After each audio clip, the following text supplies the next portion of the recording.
All right, Mayor, you can go.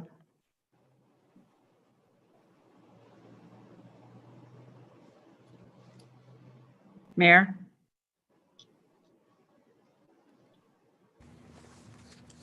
Okay, we ready? Yes, we are.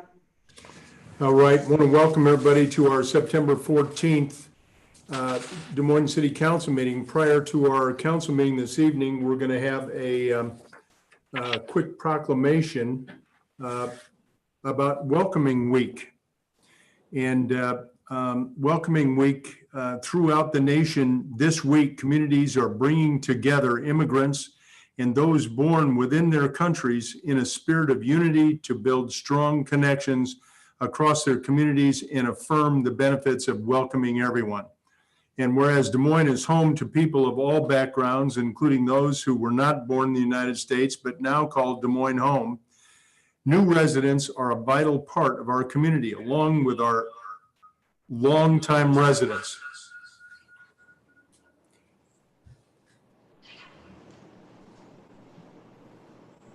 Are a vital part of our community, along with our longtime residents, bringing ideas, starting businesses, serving in civic roles, working in critical industries, and contributing to the vibrant diversity that we value.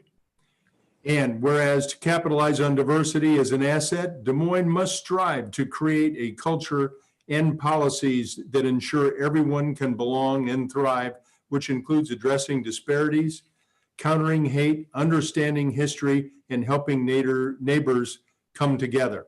And whereas regardless of where we are born or how we identify, we are Des Moines residents and our lives are interdependent. It is time to come together and build communities where every resident has the opportunity to thrive and contribute by fostering a welcoming environment for all, regardless of immigration status, race, ethnicity, place of origin, English language proficiency, religion, income, gender, sexual orientation, differing abilities, age, and other factors. We enhance Des Moines' health, economic prosperity, and well-being for current and future generations. And whereas Des Moines, along with several community partners, is joining Welcoming Week efforts led by the Greater Des Moines Partnership. Now, therefore, I, Frank County, the mayor of the city of Des Moines, do hereby proclaim the week of September 12th to 20th, 2020 as Welcoming Week and encourage all residents to celebrate our diverse heritage and culture and continue our efforts to create a world that is more just, compassionate, and equitable for all. And we urge all of our citizens to join us in this. And so welcome to Welcoming Week, everybody. And this is a great partnership that we have in our community. Thank you.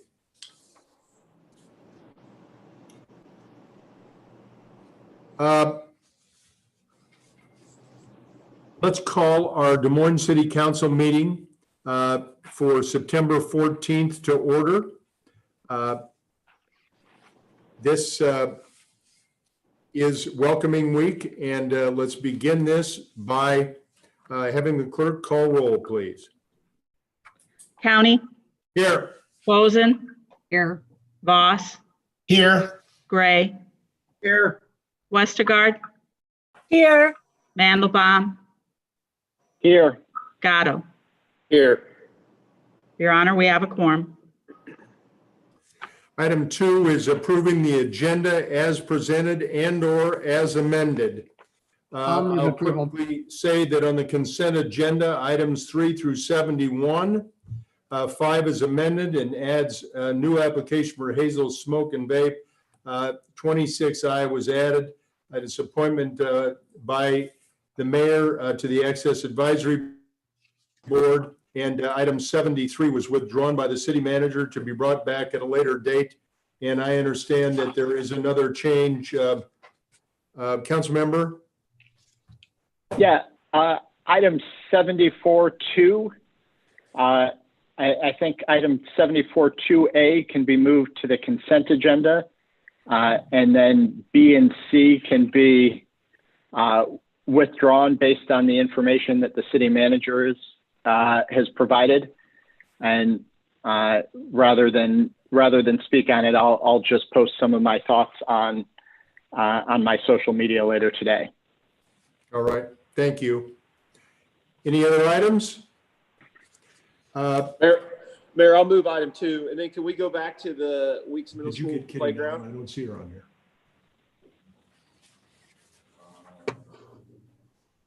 I have to ask Kay if she was able to get that. Kay, Yes. What? is there a item on here to appoint Kitty Nauer to the board? No, Your Honor, I didn't receive the information today, so I needed to wait for the application in order to have it proceed. Okay, well, I thought given it last week. So I would like to at least acknowledge that she is my appointee on this particular board, and she's agreed to serve. And we do have the youth person as well, and that application was coming in this afternoon. So we will have a full committee by the next agenda. All right, well. Mr. Mayor, what board are we talking about? The police policy review. The police policy review Okay, for Kitty Nauer. okay. I'll move item 2 with those changes. With All the right. changes Josh made and the ones that, if you wanted to add her, I don't know if you can do that, but that's fine too. Can we do that? You can do it subject to the appropriate information being received. All Subject right, to the, I am understanding that we can do that appointment subject to all the appropriate information being received. Will we do So- that for the youth one too? Yep, Okay. And who was that? yeah. It was, I'm sorry, I have to look it up. It was Stacy. One moment.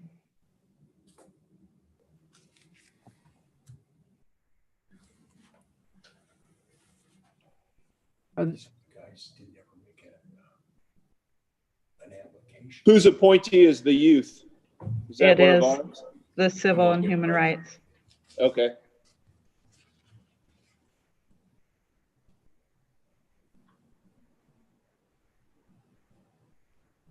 Mr. Mayor, this is Westergaard, and I'm getting text messages from people that are trying to get onto our meeting and the link is not working.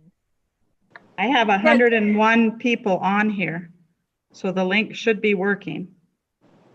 Well, I don't know what to tell you, Kay. I just know I'm just getting emails from people.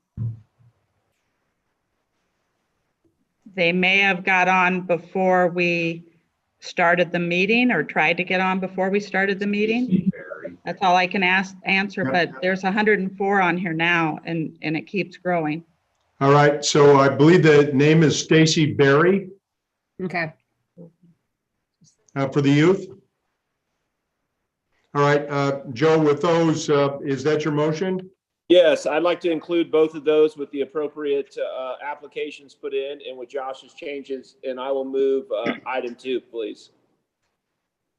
All right, poll the council. County, Aye, Boson, Yes. Boss, Yes. Gray, Yes. Westergaard, Yes, Mandelbaum, Yes. Gatto. Yes.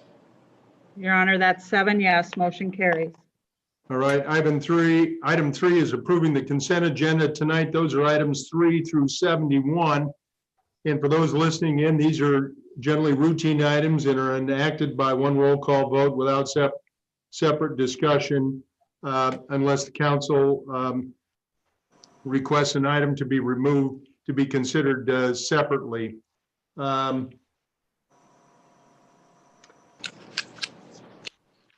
I don't see Kay, well, wait a minute. Item 5, I vote no. Item 38, Councilmember Gray votes no. Item 39, Councilmember Gray votes no. Item 69, Councilmember Westergaard wishes to speak. And item 69, also Councilmember Gatto votes no. And with those, could we have a motion to approve And the Boson wishes to speak 25. on 25. I'll move the rest of the items with those changes and Connie speaking on item 25. Okay, Connie Can wants we- to speak on 25. Connie does. Okay, And then can we come back to the video at some point in time? yep. And I'm still, they're still saying that the link is broken.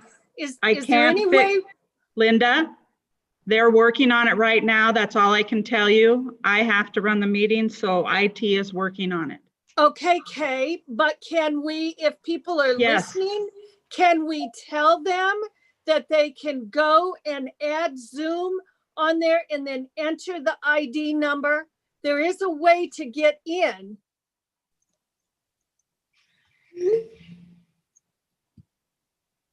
I I'm not don't know expecting- I don't know that works for everyone, Linda. I'm gonna let IT handle it because I have to keep moving.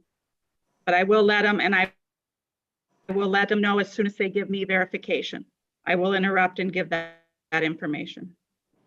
Well, I think that we owe it to the people out there that are trying to get in to at least announce on here that they can't, there is a way to get in. If you go to Zoom, add a meeting and then add our ID and the password that's on the link on the city website, then they should be able to get in. All right, so Linda, let's go ahead and we've got a motion and to move this, let's vote this, and then let's watch the video and hopefully we can get it fixed. Is that okay? That's fine. I just think that we owe it to people to let them know how we expect to get them in if the link is broken. Only on YouTube. Yeah, and of course they can see it on YouTube to Well, view it. But at yeah, any I think rate, it's I good would that ask we're the, announcing that.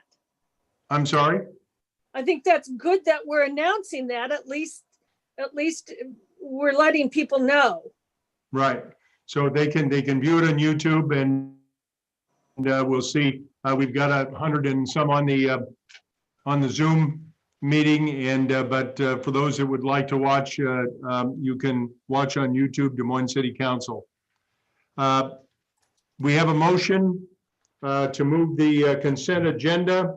I would ask that the clerk poll the council, please. County, Yes. Boson, Yes. Voss, Yes. Gray, Yes. Westergaard, Yes. Mandelbaum, Yes. Gatto. Yes.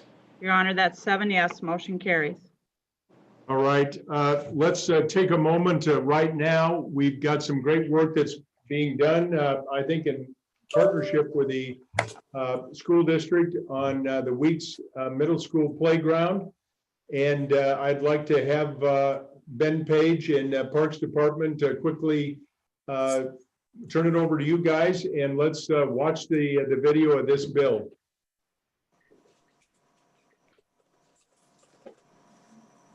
Mayor County, can you hear me? Yes, Yes. we can. Mayor County, members of Des Moines City Council, this is Ben Page, Parks and Recreation Director. I'll be brief. I know you have a long agenda in front of you. I want to tell you that this is a really exciting initiative for us here. As the council will recall, about a year and a half ago, we approved unanimously LIVE DSM, which is the comprehensive plan of the department. And one of the top goals in there was to make sure all residents had equitable and safe access to parks within a 10-minute walk of their neighborhood. And so this is the first of that investment showing up here with you. Like you said, Mayor, it's a great collaboration with the Des Moines Public School System and the Mayor and City Council. But within this partnership is an additional collaboration with our Des Moines Police Department that we're very proud to show tonight. This is the second year in a row where the Des Moines Police Department has come in and volunteered off duty their time to build a playground, the first being Evelyn K. Davis and now at Weeks Middle School. And why that's newsworthy is a playground cost sometimes includes the installation, which is most of the time. And that's anywhere from 30 to 50% of the cost. So as you can see, finding volunteers to build a playground allows us not to choose cookie cutter playgrounds, but to go out and purchase iconic playgrounds that a neighborhood can have for their own and be proud of. So without further ado, I'll play the video here to kind of see the day and what happened.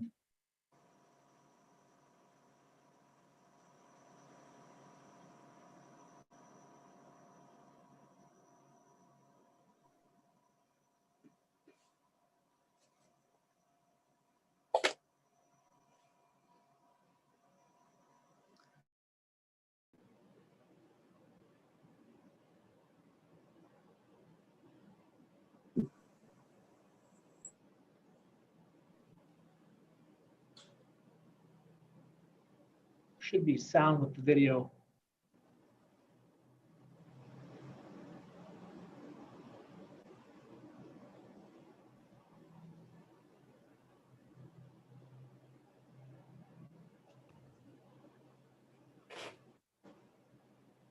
Good sound on there.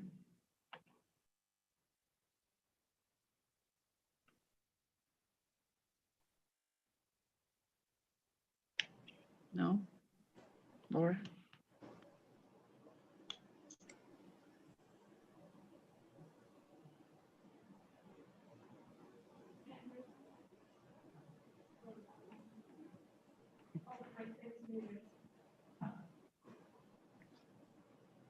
Laura has hers muted, so she'll start it over.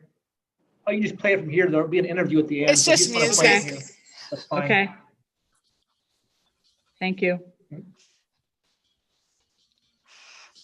Still can?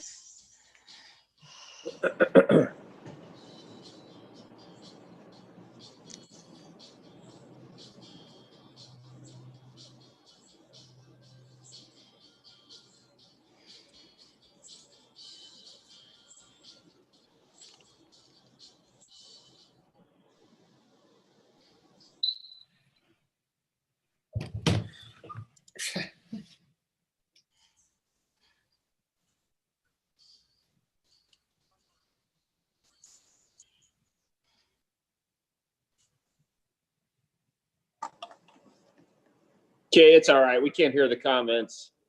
If I can just make a couple brief comments, Mayor. I don't know. Sure, go ahead. First off, I want to thank Ben and his team for making this happen. We've had a lot of partners in this, especially the school. Bill Good was instrumental in getting us some property that we needed for the walking It's playing trail online, around so there. I didn't know nobody else could hear that. It was just music. In Polk County, the Polk County supervisors helped us with a piece of land to do that. So special thanks to all of them. Des Moines PD worked with us all day. I know Connie and Carl had came out to help.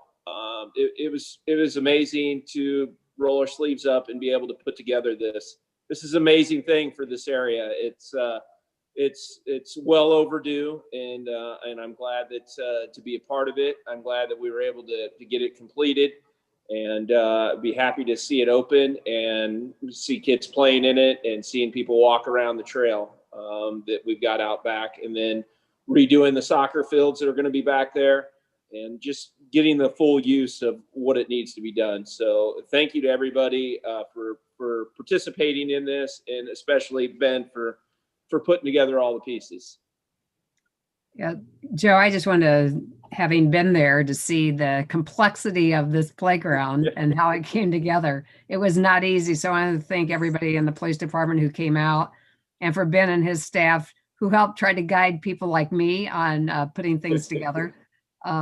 It's going to be a great amenity for that neighborhood. People were already using the walking trail, which was great to see. And I think for the kids too, since they were the integral part in helping put it together, it will be well used. So again, thanks everyone who helped make it happen. Yeah, absolutely. And Ben, thank you again. I'll second what everybody else has said. We've done this work all over town, and I know, Ben, your plan is to get every neighborhood and every citizen within a 10-minute walk of a of a park, and if you could speak to that for about 15 seconds, that'd be great. Thank you, Mayor.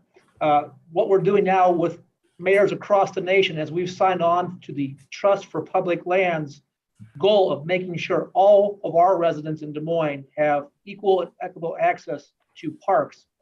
And we've looked at the city and we know that this is the largest first gap, but there's many more gaps to come to fill over time. So we're going to continue to work with the Park and Recreation Board, the neighborhood associations, the general public, and of course, the city council and mayor and our city manager's office to prioritize filling those gaps over the next many years. I want to thank the mayor for his pledge, and we'll continue to work hard to make this happen. All right, Ben, thank you very much.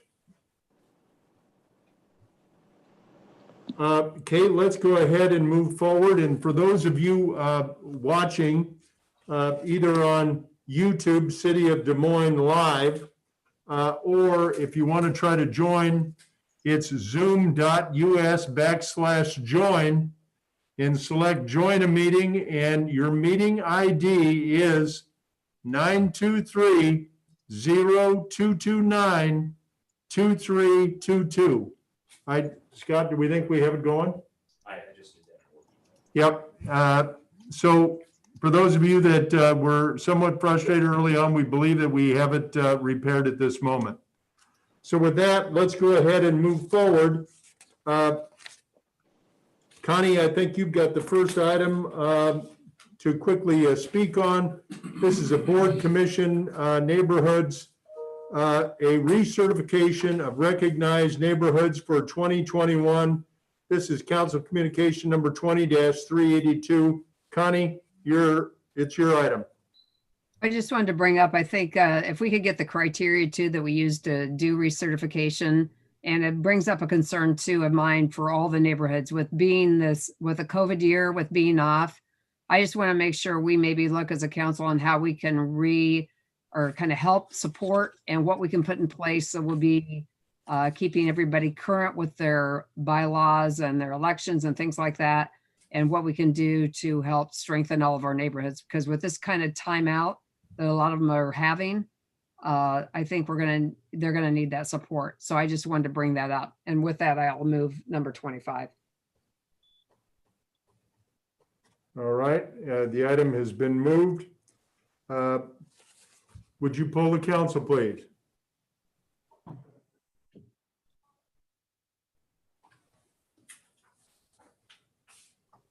County, Yes. Boson, Yes. Voss, Yes. Gray, Yes. Westergaard, Yes. Mandelbaum, Yes. Gatto. Yes. Your Honor, that's 7 yes, motion carries. All right, that takes us to item 69.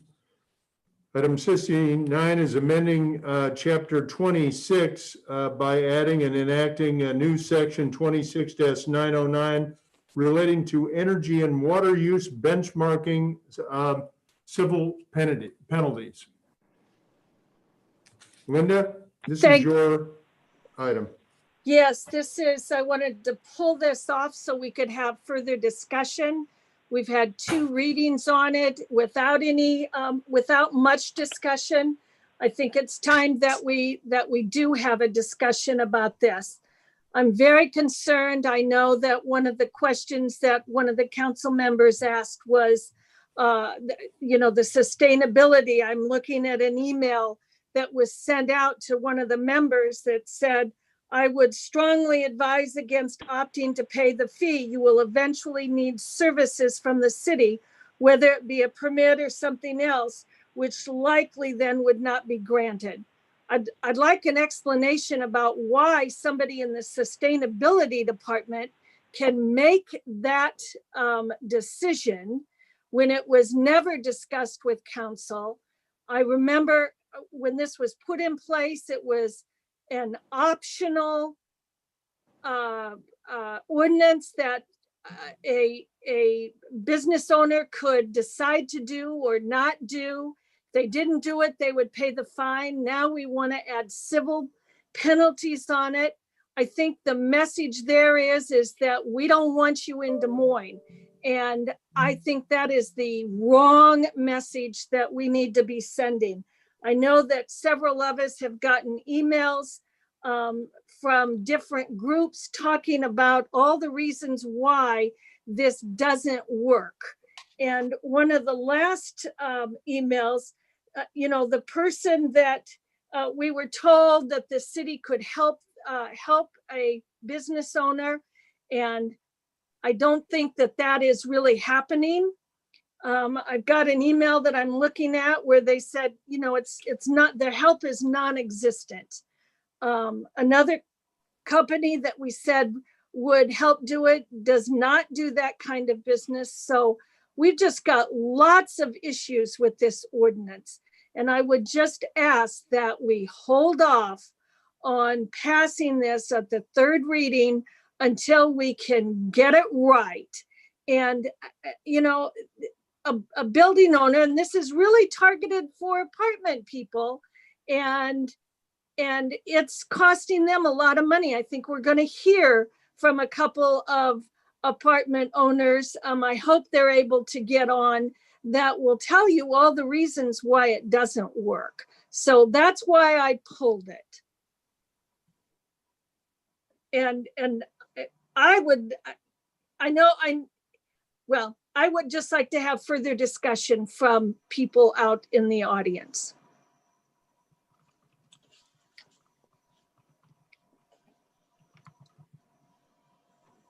Any other council members have anything that they would like to say? Yeah, Mr. Mayor, if I could. Please. So, we've discussed this ordinance a number of times, and I mean, one, I think it's important to be clear what we're actually voting on tonight in this reading, and it's not the full ordinance. The full ordinance was passed, and we had administrative fees only in the case of people who chose not to comply with the ordinance. And those administrative fees are $300. Well, to be able to collect an administrative fee, you need a civil action as well. And we accidentally left that out of the original ordinance. It would have been in the original ordinance if not for an oversight. But without that civil penalty, the city has no way to collect the administrative fee. And if someone is not complying and incurs the administrative fee by not complying, it's unlikely that without further action, they are going to voluntarily pay that fee. That is all that we are doing. We're not revisiting the entirety of this ordinance. Now, that said, one of the things that is actually impressive, at least in my opinion, is the success that we have already had with this ordinance. And that goes partly to the good work that our staff has done to provide assistance. We have had 72% compliance in the first year of our program. To give you a guidepost into what that means, Kansas City has been doing this since 2015, and their highest compliance since 2015 has been 46%. So we've gotten very good compliance for our first year, and that's due to the work of staff and the technical assistance. Now, absolutely, we can keep improving. We want folks to participate. We want to make this possible and easy for folks to collect their information and to benchmark. One of the things that we did was we worked with both Mid-American and Des Moines Waterworks so that if you are a multifamily apartment building, you can get aggregate data. You don't have to get data for each individual unit. You can get aggregate data just by filling out a form that we have linked to our website. And I know that there are groups out there that are providing or are willing to take that data and to actually enter everything in and provide that for a service cost that is less than the fee that we have as an administrative fee that the city is imposing. So we've done a lot to help facilitate this. We'll continue working with folks to get this benchmarking information. It's an important part of understanding our impact and of being a more efficient and sustainable city. And with that, I'm happy to move item 69. All right, item 69 has been moved. Are there any other council members that would like to speak? No, but I do want to hear from the public.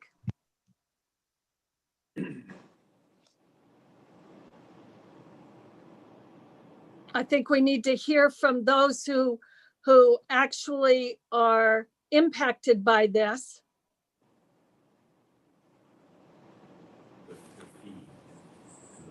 Yeah, so And I think to that point, Linda, we could take a few minutes here and allow a few of our public to speak, but I will remind anybody that speaks that they have to be germane to this issue, and Yes. which essentially is the fee. Yes, Because as was pointed out, the ordinance has already been passed. I understand that, but when we passed that Okay, so let's ordinance, see there if was there's any to speak. Okay, let's, Kay, let's start with the first one with their hand up. Should we say 2 minutes each, Sure. council? Yes. Is everybody okay with 2? Often we Sure. only do 1, but with just 8, are you okay with 2? Sure. 2 minutes, fine. Okay, I don't hear a huge objection. Let's go ahead and open it up and let those 8 speak. I have JB Conlon. JB, you're on. Mayor and council members, thanks for listening. First of all, let me thank you, Linda, for reading that. When I saw that email, I was pretty shocked. For a city staff member out of this department to make a threat of withholding other city services totally unrelated to benchmarking is just unconscionable. And I just don't understand how that is at all acceptable. And that's the kind of thing that we've had here from the start. Josh just mentioned that the reason we're sitting here today is because there was an error made. This has been a series of errors over the course of this entire process, and the public and building owners have been given misinformation that continues today. And that misinformation, that this department just can't seem to get it right. And I think it's the last department that you want to give more power to. That makes absolutely no sense to me. And in terms of success, Councilman Mandelbaum, that you just stated, 2 weeks ago, the number was 50%. And it was 50% overall compliance with the program for the first year, but only 29% of that was multifamily owners. That should speak very loudly to everybody that says it's harder for multifamily owners and they don't see the value in it. And to be able to, for sustainability, that department to pick and choose and make these threats, I just can't understand it.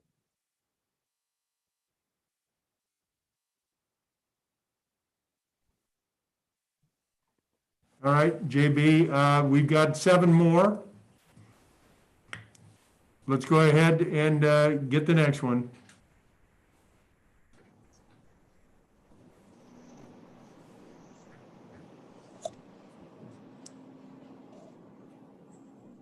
Jeff Yes. Hatfield.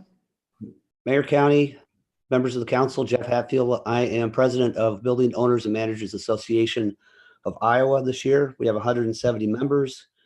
Our 170 members can't agree on whether the sky is blue, but we are unanimous that this energy initiative that started off as a participatory, voluntary, all that stuff. We've been going to these meetings for 3 years.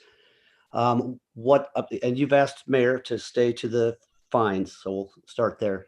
We understand that it's $300 per building. Our company has 7 buildings in the city of Des Moines. So $300 per building if we don't fill it out or fill it out correctly or on time. Secondly, we understand that the fines go up over time. And what we've also heard from council members is if they're not getting that 70% year over year, it might go up from 600 to something over 1,000. It might become more punitive over time. It's already a time waster for our people. It takes up to 4 hours to do each building, especially if they're multi-tenant, like Councilman Mandelbaum talked about. It's just not good for our ownership we're already trying to save water and energy. It's rent to our tenants. So we're incented to lower our rent to our tenants in the form of operating expenses. We're already doing that. We're working with Mid-American Energy. Now we have to report that back to the city. Takes time, takes money, and we just think it's punitive instead of collaborative. Thank you. All right. Our third speaker.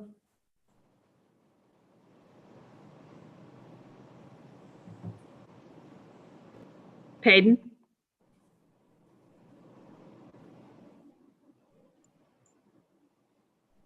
Payton? You're hitting the mute the same time I am. You can't do that.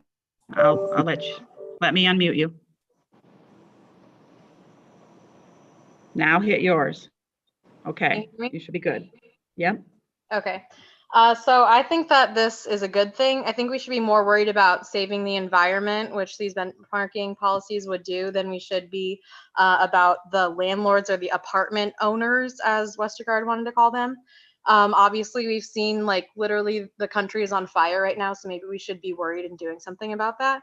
I think $300 is also a really reasonable fine. And if you have 7 buildings, I think you can definitely afford to pay a $300 fine on each of them if you can't seem to try to comply with these things. Also, it really, like, this amendment that's on the table right now doesn't do anything except make it so that they have to pay the fine. Like, it should have already been in place, and yeah, it was a mistake that it wasn't in place, but that really should just mean even more that we should be putting this in place. Like, it's not even a big deal, and Westergaard is clearly just trying to make it into more of a big deal so that all these people could get on the call and say what they wanted to say, which makes it really clear why earlier she was so worried about people getting on the call, because she wanted these apartment owners, as she calls them, to be able to get on this call and talk about how much they don't want themselves to be fined because they want to keep all their money and hoard it. So that's all I have to say. Thank you. Your Honor, can I Yes. interrupt for a second? I did Yes. send an email blast out to everyone with the new information, to correct the link. I also corrected it in yellow on the agenda if anybody wants to go to the website. So everything should be able to be accessed there, and people should be able to get into Zoom. We do have 165 attendees, so I think people are following what you supplied. I just wanted to let you know that Thank you. information is there. All right, we've got, 4 more speakers? Next speaker. Chelsea? Chelsea Vargas? Yep, can you hear me? Yes, we can. Okay, thank you so much. Hi, yes, this is Chelsea Chisholm Vargas from Ward 4. Thank you for letting me speak on number 69 here. I just want to uplift the comments that Payton made. I think Payton made some really great comments. But I support enacting this section. I understand why landlords are against it because it requires more work from them. But I'm not sure if folks are familiar, but just a couple weeks ago, it came out that Des Moines water was filled with toxic algae, and we're struggling to meet water demands as is. So for this to be enacted in the city of Des Moines would be really, really important. Sustainability is always something we should just be looking to push forward on, as I would love to live in an environment for as long as I can, in a very healthy one for everyone and everything on this planet. So I look forward to the landlords accepting this and working with us to better support the community and support waters here in Des Moines, Iowa. Thank you. Next speaker.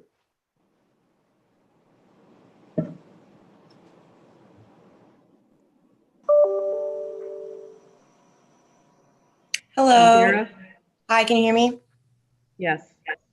Okay, so what I wanted to say basically is that this seems like a very common sense. I mean, the whole thing seems very common sense, but adding this on is literally just making effective the ordinance that was already passed. So I really don't see why there would be any opposition to this. It's obviously very important that the ordinances we pass can do what they say they're going to do. And it kind of seems like whatever loophole was there before is being capitalized on by the landlords who are saying that, who are suddenly very opposed to this when the ordinance was already passed and this is just doing the same thing the ordinance is doing. I also think this is extremely common sense in the scope of the environment. Linda said that she wanted to hear from people who are affected by this. Everyone is affected by this. Everyone in Des Moines and everyone beyond Des Moines is affected by this because this is trying to save our world from burning. And it's extremely important. I don't know where everyone on council stands on the existence of climate change, but I think most of us can know that that's a thing that's happening and that we should be doing something about it. This is a very small step to take. If the landlords feel like it's unfair, this is going to fall on everybody's shoulders eventually. And it's just, this is the one step that we are asking them to take to start doing this. Really nothing is changing. All this is doing is saying the ordinance that we passed is what we're going to do. So I really don't understand any opposition to this right now. Thank you. Got a couple more, Kay? Yes. Daniel? Good evening, everybody. My name is Dan Warfel. I live at 2336 Farwell Road. I'm also a member of the Des Moines Citizens Task Force for Sustainability. And I got to say, I've got a whole list of things I've been looking forward to speaking to you on this, but to keep it to the mayor's point about the enforcement. One, I think I'd like to hear from Jeremy Caron, if he's there, specifically about the research he's done into how reporting has been successful and unsuccessful in places like Kansas City that do not have backing from city ordinance. So places that, like Kansas City, have tried to initiate a benchmark ordinance voluntarily or without any penalty for noncompliance, have seen low levels of compliance, essentially rendering the ordinance itself inert, which is not what we want when we did all this work to pass the city ordinance. Another point that I'd like to make is that as a citizen, I reached out to Energy Star myself on a Saturday afternoon asking specifically about multifamily buildings and if multifamily buildings could be benchmarked with the Energy Star software, if that's what it was meant for. And not only did I get excellent customer service on a Saturday afternoon via email, but I was provided with a number of resources that I could start benchmarking myself.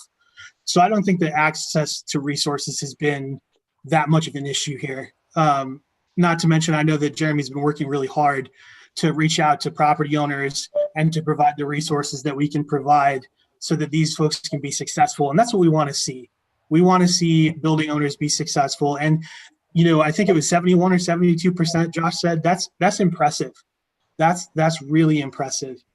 And as was mentioned before, with the water being as it is, not only with the Des Moines River being nearly unusable, but with West Des Moines being able to tap into the Raccoon River, which is our other source of water, I think it's really important going forward that we know where our water waste is coming from. Thank you. Okay, what do we have? Two more? We actually have a few that came up after that. Do you want to just end with what you had originally approved? Or do you want to? That's sort of where we were because we're past time to get to the hearings. Okay. Then there would be three more. Okay, let's go. Or two more, sorry. They corrected me, just two more on. All right, next speaker. All right, Adam. Luke, can you hear me? Yes, we can.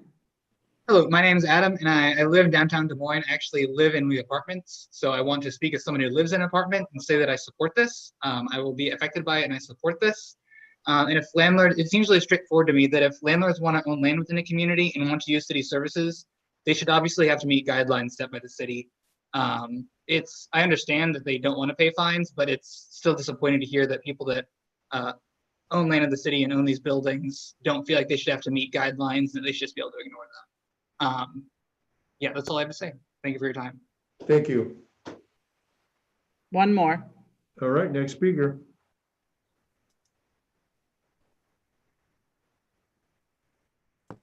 Paxton? Hello? Yes. Hi, can you hear me? Yes. My name is Paxton Gillespie, and I also live in an apartment in the River Bend neighborhood. And speaking as a citizen of Des Moines, I think I've been concerned about the water quality that I experience. I know many of my neighbors are concerned about the water that we have in our houses and that then we're putting into our food and our bodies. So I think it's really important that we're holding landlords accountable and forcing them to be responsible for the conditions of the apartments that they own, the conditions that they're subjecting their tenants to, and recognizing your duty to protect the public and to protect apartment renters. So I support this motion, and yeah, thank you. Thank you. Appreciate the input from not only the property owners, but the citizens on this issue. And we have a motion on the floor, I believe, to move the third reading of this particular item 69. So again, it's amending chapter 26 by adding and enacting the new section 26-909 relating to energy and water use benchmarking civil penalties. Would you poll the council, please? County? Yes. Boson? Yes. Boss? Yes. Gray? Yes. Westergaard? No. Mandelbaum? Yes. Gatto? No. Your Honor, that's 5 yes. Motion carries. Okay. Thank you. That completes our consent agenda. It is now 5:15. We will move directly to the hearings. Sorry to those.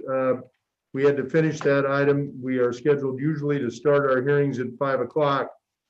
But item 76 is our first hearing item this evening for the hearings.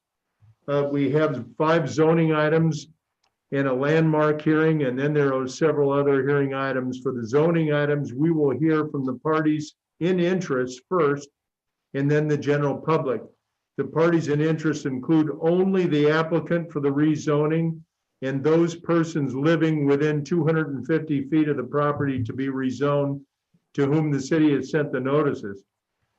And then after all the parties in interest have commented, we will open it up to any member of the public for germane comments to those specific issues. To add the city clerk in calling on the parties in interest, I will ask everyone else not to raise their hand on the Zoom call unless they are in the zoning applicant or live within the 250 feet and have received a mailed notice of the rezoning. Anyone who raises their hand before their time, it is their time, will be compared to the list, the mailed list.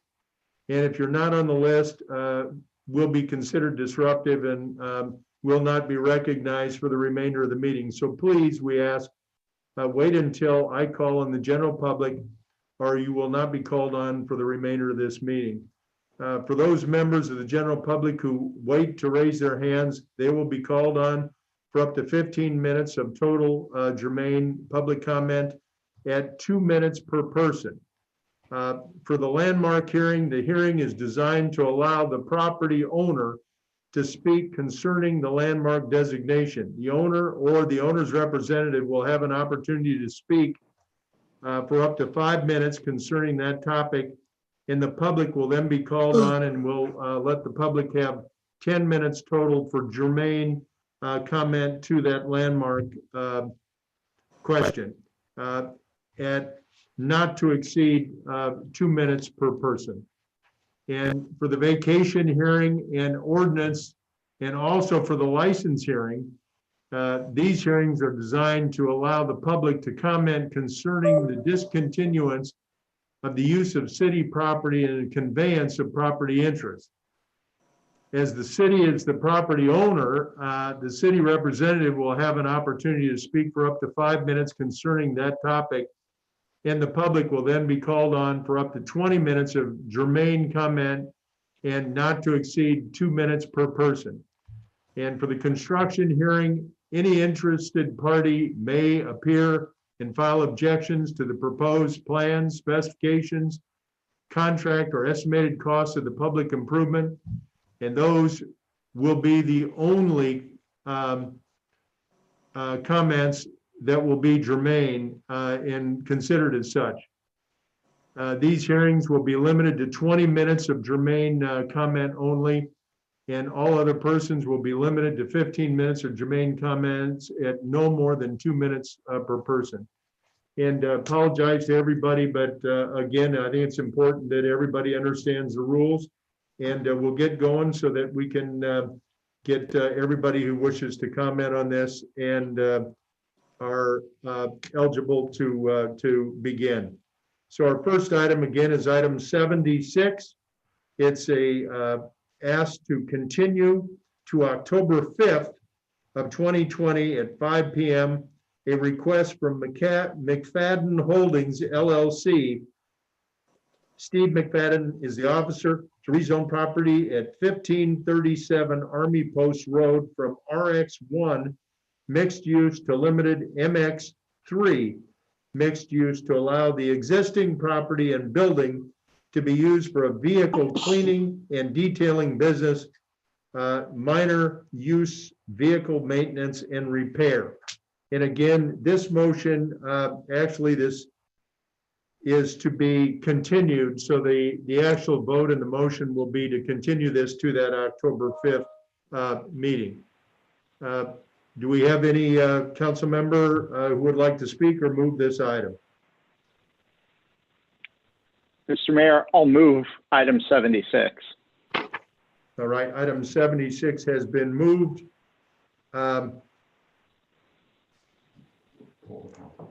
Yeah, let's go ahead and pull the council on this one. County, Yes. excuse me, Boson, Yes. Voss, Yes. Gray, Yes. Westergaard, Yes. Mandelbaum, Yes. Gatto. Yes. Your Honor, that's 7 yes, motion carries. All right, item 77 is on the application of the Iowa Economic Development Authority, IEDA, for the Community Development Block Grant CDBG funds to prepare, prevent, and respond to coronavirus. Ask the council if there's any questions or comments on this or a move. 77. Your Honor, I have just a comment, and then I'd be happy to move it unless anybody else wants to speak. But I think this is really good that we use this for that for the certain things that we've got listed in there. If the benefit for the child care doesn't work out, I'd like to see some more of that money moved into the mental health portion of it. If that's possible, Scott. Just got to see how it benefits with the child care. If it works out, I'm fine with the amounts that are put in there, but if not, I'd like to see that money moved into the mental health. And with that comment, if anybody else has any, that's fine. Otherwise, I'll move 77. All right, 77 has been moved. Okay, anybody? No. All right, poll the council, please. County, Yes. Boson, Yes. Voss, Yes. Gray, Yes. Westergaard, Yes. Mandelbaum, Yes. Gatto. Yes. Your Honor, that's 7 yes, motion carries. All right, item 77 is on the conveyance of amended easements for bus shelter encroachments on city-owned property to the Des Moines Area Regional Transit Authority, DART. Let's go ahead and open the hearing. Josh, you want to make a quick comment on this? You're a representative.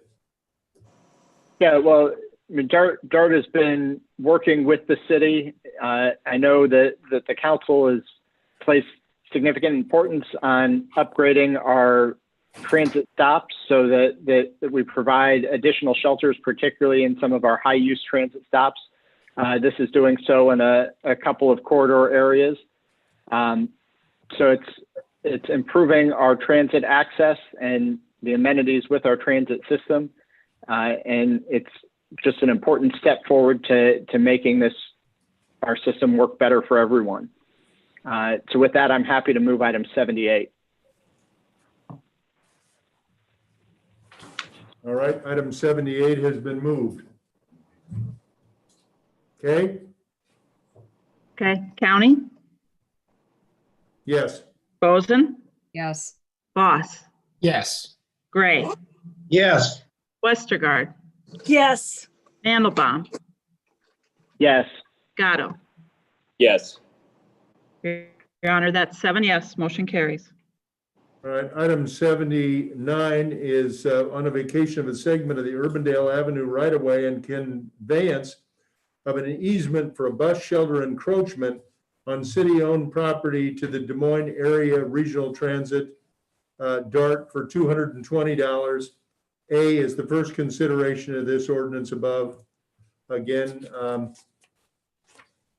Councilman Mandelbaum, any comment on this one? I don't have anything more to add. I'll just move item 79A, and move to waive the second and third reading. Okay. Can I make a comment, Mr. Mayor? Absolutely. I've been working on this for about 3 years. So it's been something that the neighborhood has really, really wanted. And I think Chris Coleman is listening in on this. Chris, you can now kick this one off your bucket list. It was one of the things that he wanted to have done. And I want to give a special shout out to Nancy Dunbar, who was persistent, strong to keep this thing going. And we're really proud that it's going to be a nice addition down there in the Beaverdale area. All right. Katie, we have a hand up?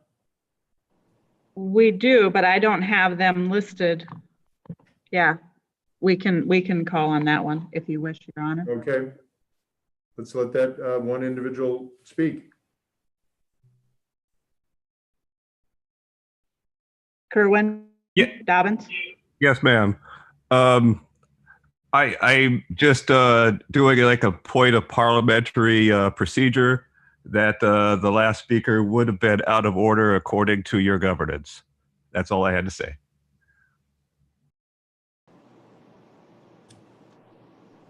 All right, poll the council, please. County? Yes. Boson? Yes. Boss? Yes.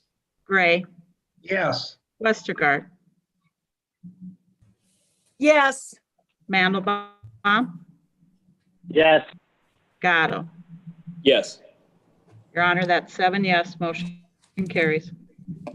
Okay, item 80 is on a city-initiated request to amend the Plan DSM, creating our tomorrow comprehensive plan future land use designation, and to rezone property in the vicinity of 4101 and 4104 Amherst Street, 4102 North Union Street, and adjoining lots and alley right-of-way from N3A neighborhood to the P2 public, civic, and institutional, to allow existing surface parking to be reconstructed with underground stormwater detention as part of the city's regional Hamilton Drain Project.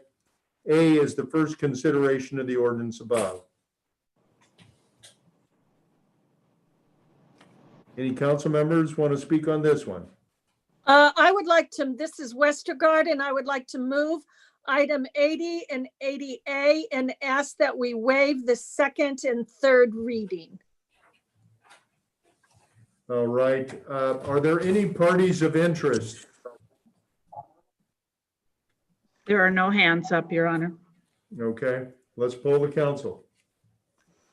County? Yes. Boson? Yes. Boss? Yes. Gray, Yes. Westergaard, Yes. Mandelbaum, Yes. Gatto. Yes. Your Honor, that's 7 yes, motion carries.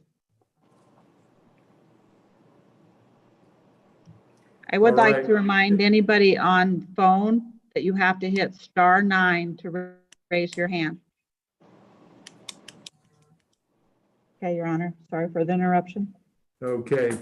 81 is on a request from Anchor Investment Group LLC. Michael Donlin is the officer to amend the planned DSM future land use map designation and rezone property located at 827 Shaw Street from N3C neighborhood to NX2, a neighborhood mix to allow demolition of the existing housing building type and detached garage with a household living and redevelop with a 5-unit row building type with household living.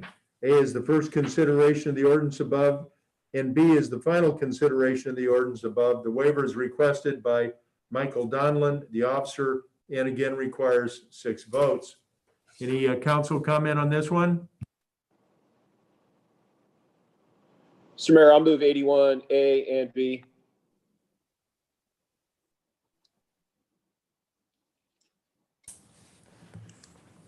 The item has been moved, 81A and B.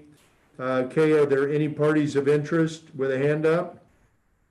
There's a hand up, but it's not on my list of parties Party of of interest. interest. Reminder that would disqualify her from speaking for the rest of the meeting if she's raising her hand while she's not a party in interest. I'd like to kind of remind this individual that because they're not a party of interest and they raise their hand during the party of interest time, under the rules, that would disqualify them if they want to speak and were not a party of interest and raise their hand during that time. I would say call on her and then get her address. All right, let's go ahead and call on this individual and let's get her address, please. How's it going?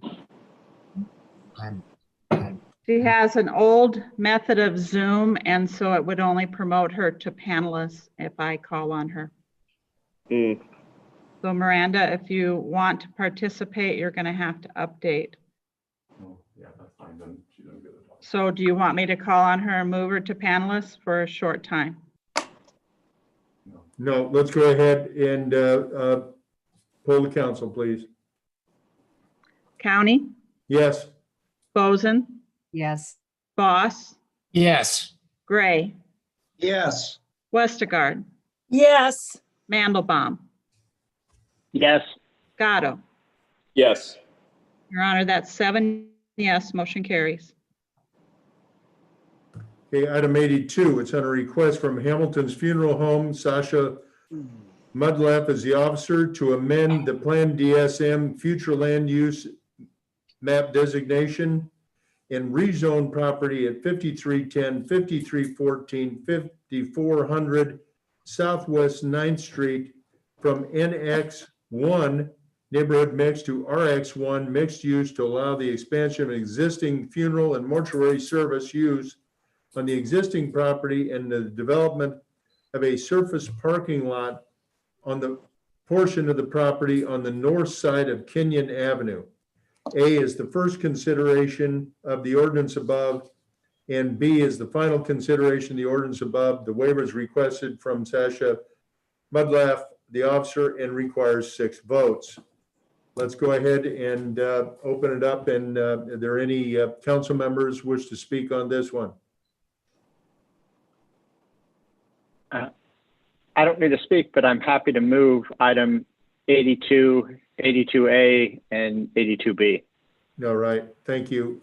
82 and 82A and B have been moved. Are there any interested parties with hand up? It's the same person, so they're not a party of interest on my list. They're not being called on for the meeting. And I won't be able to call on them. So no, there is no one. Okay, thank you. Is there anybody from the public? Is there anybody else from the public? There is one now. Okay, let's allow that individual in.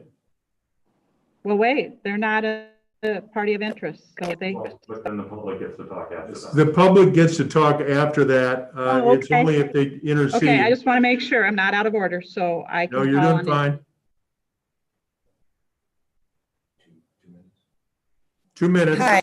Indira? Hi. I'm just concerned about how this has been going because you haven't asked for comment from the public on the last few issues. You only asked for parties of interest and then pulled the council. So I'm not sure how the public is supposed to speak if we're then considered out of order for raising our hand. Also, the other person that you can't call on, they've spoken to meetings before and they have the same Zoom. So I don't really know why she wasn't allowed Okay, to do you have speak. anything germane to say to this item? What is germane is the fact the public isn't able to speak on any of these items because you haven't called on them. Didn't we call for the public? Yeah. That's what I wanted to say. Not all. Okay, thank you. Anyone else? The other one is one that has an old Zoom and it would promote them to panelists, and it's the same person that tried to It's the one speak we're not before. going to call on. Exactly. All Thank right. you. Poll the council. County, Yes. Boson, Yes. Boss, Yes. Gray, Yes. Westergaard, Yes.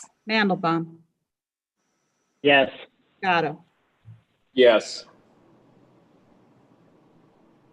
Your Honor, that's 7 yes, motion carries. All right. Item 83 is on a request from the Iowa Laborers Education and Training Trust Fund. Mike Weckman is the officer for review and approval of a PUD final development plan, Iowa Laborers Training Facility for property at 4560 East 46th Street to allow the development of a 15,000 square foot indoor training and storage facility with an outdoor training ground. Council, anyone? This is Westergaard, and Westergaard would like to move item 83. Okay, Westergaard moves item 83. We'll ask right now, are there parties of interest that have received notice? All right, now let's open it up. Is there anyone from the public who would like to speak on this item? Iowa Laborers Education and Training Facility.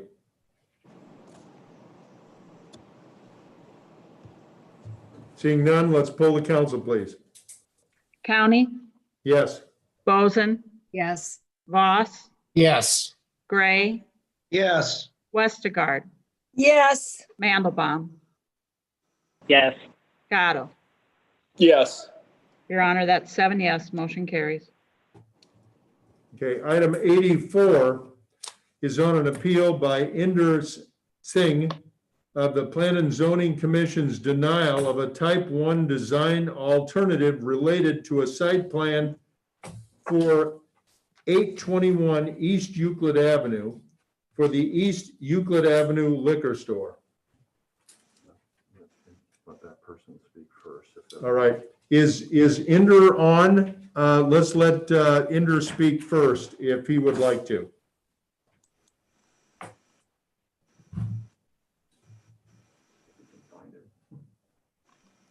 Okay, can you possibly find Inder? I'm trying, Your Honor. Okay. Did he have an attorney that was going to speak? Oh, there he is. There, isn't it? Mr. Ogle is the attorney for Yes. the yes, applicant. I found him. I found him. Thank you, Mike.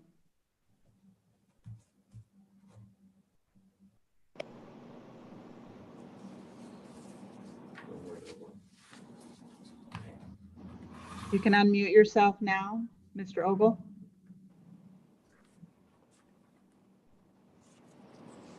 Mr. Ogle?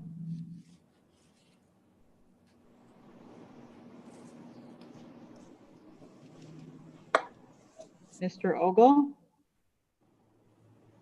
Mr. Ogle? He's on mute. I've taken him off mute and he needs to do it himself. He must be muted on his end. Okay. Well, it looks like maybe he has a phone number he's using. Somebody has their hand up. I don't know if that's that person.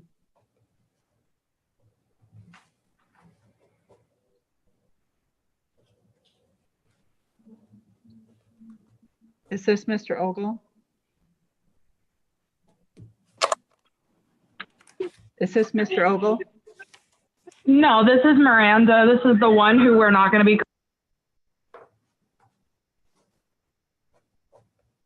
Mr. Ogle?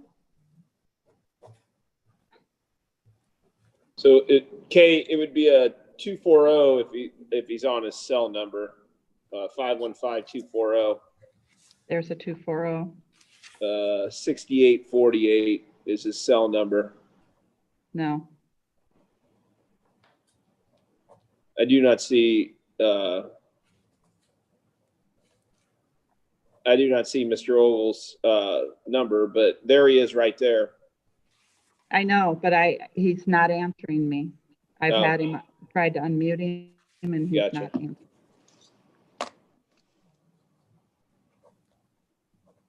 Mr. Ogle?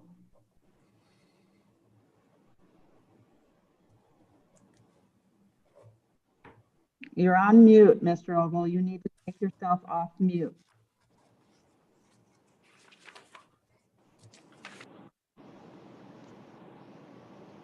Can, does somebody have his telephone number? You could call him and tell him that. I texted him, but I haven't got a response yet, so Continue the hearing and see if we can get it might not be on. there. Yeah. Why don't we get a motion to continue and see if we can figure it out? This is Lloyd Ogle. There you go. There you go. There we go. Apologize, having some technical difficulty. I'm on the call now. Okay, you've got the floor, sir. Did Michael already give the introductions? No, We're city. you're the first speaker. Okay. So in this case, my client had went before the zoning board and proposed a number of design alternatives. And all those were accepted except for one having to do with a having a street entrance off of East Euclid to this site. The history here, and Michael, do you have the email showing the budgetary numbers that we could display? Anyway,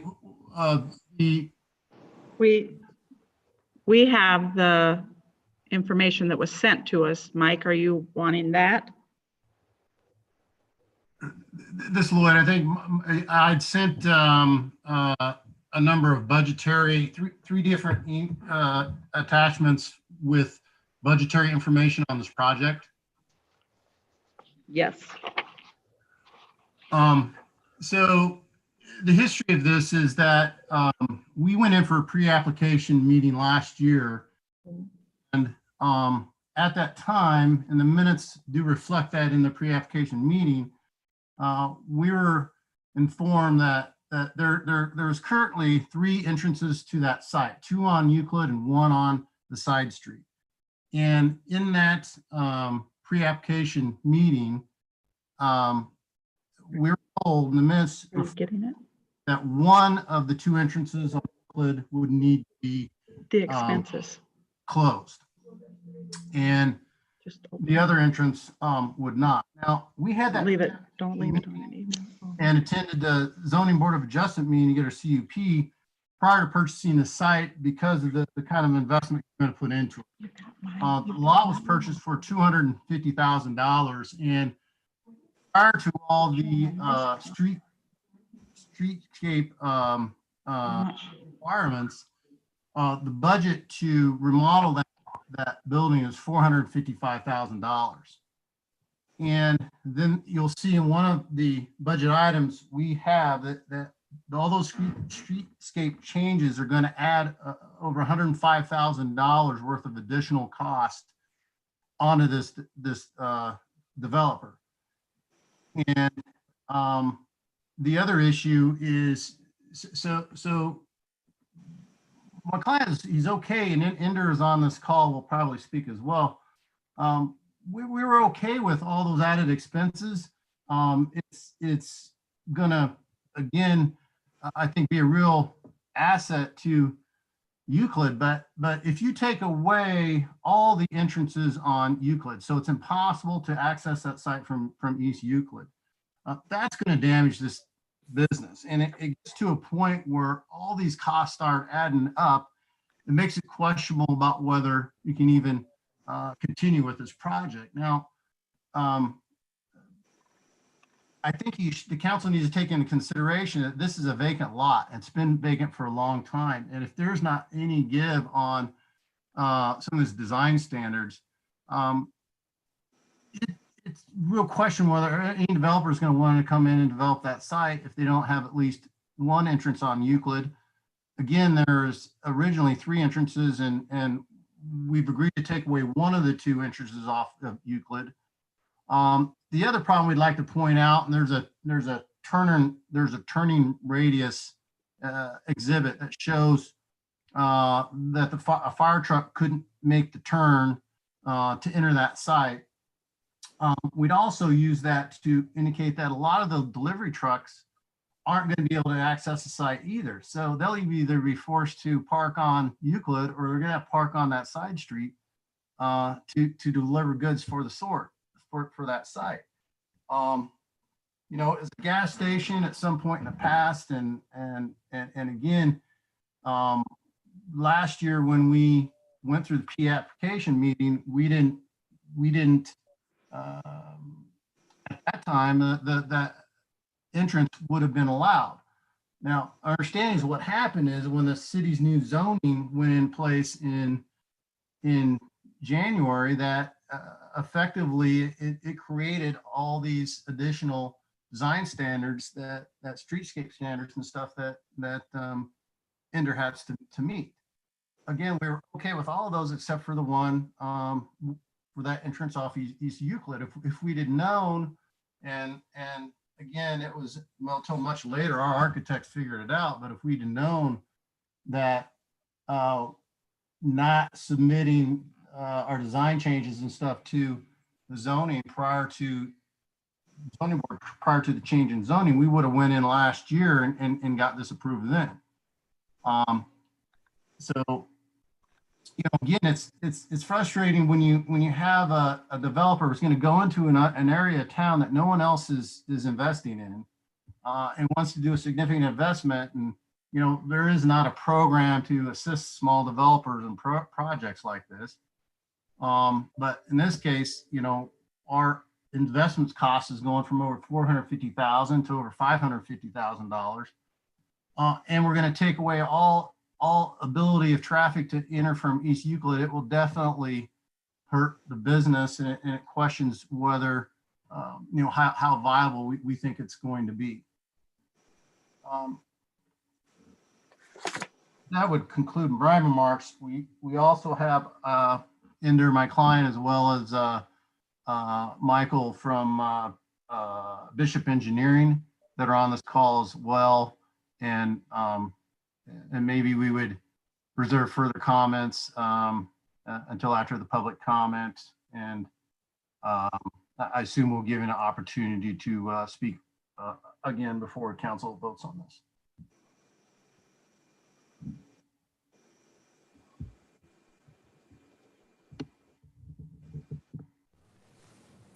So there's another party of ownership? I'm Lloyd Ogle. I'm the attorney representing Inderdeep Singh, who is the right. Lloyd is the owner. Is there somebody else of interest, or the engineer? Do you want them to speak? I believe so, but I think we wanted to reserve further comments until after the public comment period, and then kind of as our summation. Okay. All right, are there any members? I don't believe on this one there's any parties of interest because it's in the rezoning. So are there any members of the general public who would like to speak on this one? Mr. Mayor, this is Westergaard, and I do want to direct council to an email that was sent by a person in the neighborhood, and it looks like Kay sent it out to everybody on September 10th. Okay. Do you want to read that into record? I certainly can. Sure, I'll be glad to. It says, Dear Mayor and council members, I am writing to oppose the type 2 design alternative request for the property located at 821 East Euclid by an applicant who would use the property as a liquor sales outlet. I will not be able to attend the next council meeting because my dial-up internet service is not robust enough to support video conferencing. I recognize that the instant issue before you is whether or not the 2 driveway entrances off Euclid that currently benefit the property should be closed or retained. My preference is that both be closed, but as is my wont, I'll take you through the bramble bushes to describe my general opposition to this project and why the driveway closures should be enforced. In my opinion, the proposed use is not in the best interest of the Highland Park neighborhood and does not represent the best use of the property in question. Even with the proposed building additions, this property is obsolete and not suitable for modern retail uses. In addition, I believe the surrounding areas are well served by existing businesses, including several full-line grocery stores and at least 3 convenience store chains who offer a variety of beer, wine, and spirit products along with food and snack I'm items. surprised they didn't want to do that up front. The East 14th Street Euclid area is served by several well-patronized taverns and full-service restaurants that serve alcohol. Alas, tobacco products are also widely available in the neighborhood. In the liquor and beer category, the area that has ample variety of suppliers. As to the property itself, a bit of history might be useful. I was president of the Highland Park Neighborhood Association for several years, and during my tenure, a rezoning liquor license request was made to open a convenience store in this same property. I was unable to lay my hands on correspondence from me regarding this property, so I am providing this historical background to the best of my recollection. Come and Go operated a convenience store with gasoline sales on this site for many years, predating my residence to the area. At some point, the company decided to close its aging Des Moines stores and abandoned the convenience store market within the Des Moines corporate limits. The property was vacant for some time before ultimately being sold as part of a real estate package of vacant stores to an investment group. The buyer opened a convenience store in this property, but was not as successful as he had hoped to be. A shipment of contaminated gasoline delivered to this facility and the subsequent fuel problems experienced by a number of residents who bought that gasoline severely damaged the East Euclid store's reputation. The store was later closed. The property was involved in extensive litigation, and an Illinois bank ended up foreclosing on the property. An affiliate of the bank then put forward a request to the city to open a Valero branded convenience store in the site and requested a liquor license. At that time, the association opposed the original request on grounds that the property was poorly maintained, concerns for the immediate neighbors about loitering, drug use, and other criminal activity on the vacant premises, and worries about the deleterious effect of additional liquor store sales on the stability of families and residents of the surrounding area. The association ultimately supported a revised application for a convenience store that provided for several provisions to address neighborhood concerns. Among those provisions, agreement to reduce nighttime store hours, assurances that staff and training at the store would be sufficient to handle security and loitering concerns, and a probationary period during which time the neighbors and city officials could monitor the operation of the proposed store. The applicant agreed to those conditions and the store opened and operated for several years, but this operation also failed due to lack of business. A crew removed the canopy and underground gasoline storage tanks in 2016. The property has been boarded up and vacant ever since. This decades-long history demonstrates the existing use of this property no longer meets the commercial needs of the Highland Park neighborhood. The property is too small for modern retail use, and traffic along Euclid and population in the surrounding neighborhoods is not sufficient to support additional retail activity to meet neighborhood needs in this corridor. I wish this were not so, but retail development trends across the metro have shifted traffic that would normally be on Euclid to other parts of the region. Retailers are content to operate fewer stores in the metro and rely upon residents of our neighborhoods to travel to their outlying locations.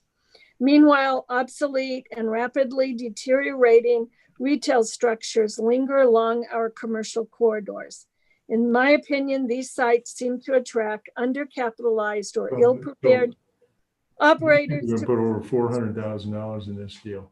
reuses of these buildings. Yeah.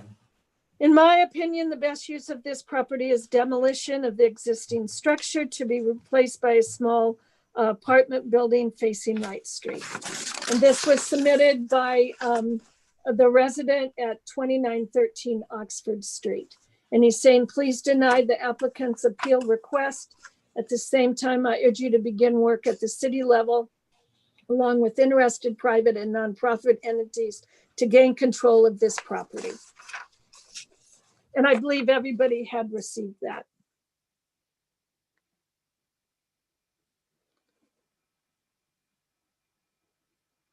That is the end of the letter, sir.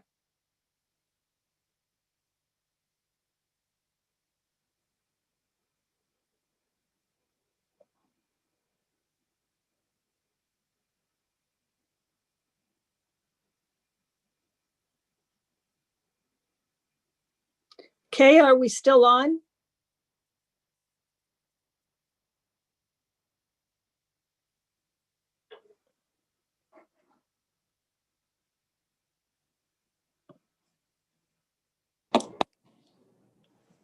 Yes, we're still on. I'm just waiting for the mayor.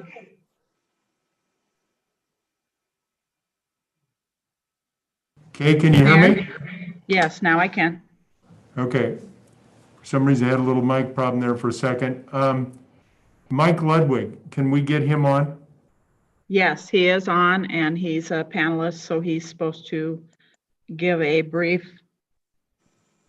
Yeah, let's go with the site plan if we can. Yeah. Could you let me have the screen share, Kay? Yes. Laura, will you? Okay, you should be able to do it now on your own. You're a co-host, Mike. Who's that? Just one second.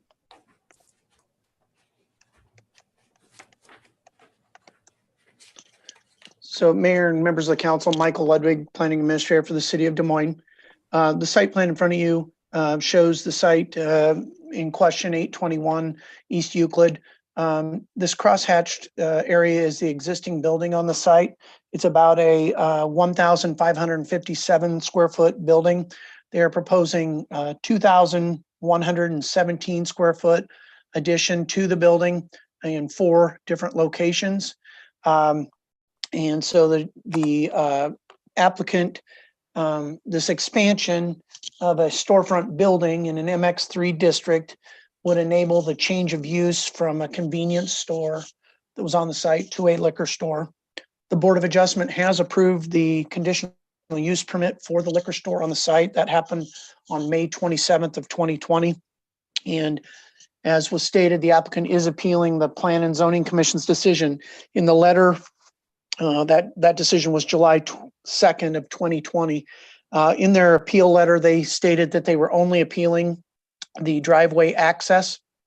I think there were some comments made tonight about the improvements along the corridor. Their letter only indicated that they were appealing the requirement in the code that was upheld by the Planning Commission that this drive access on Euclid Avenue would need to be removed. In the letter they submitted, they also showed a truck turning template for a fire truck on the site.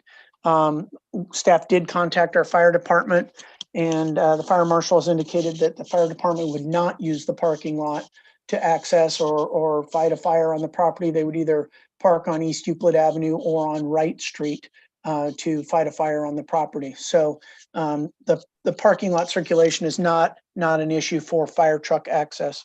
I'm available if you have any additional questions on this project.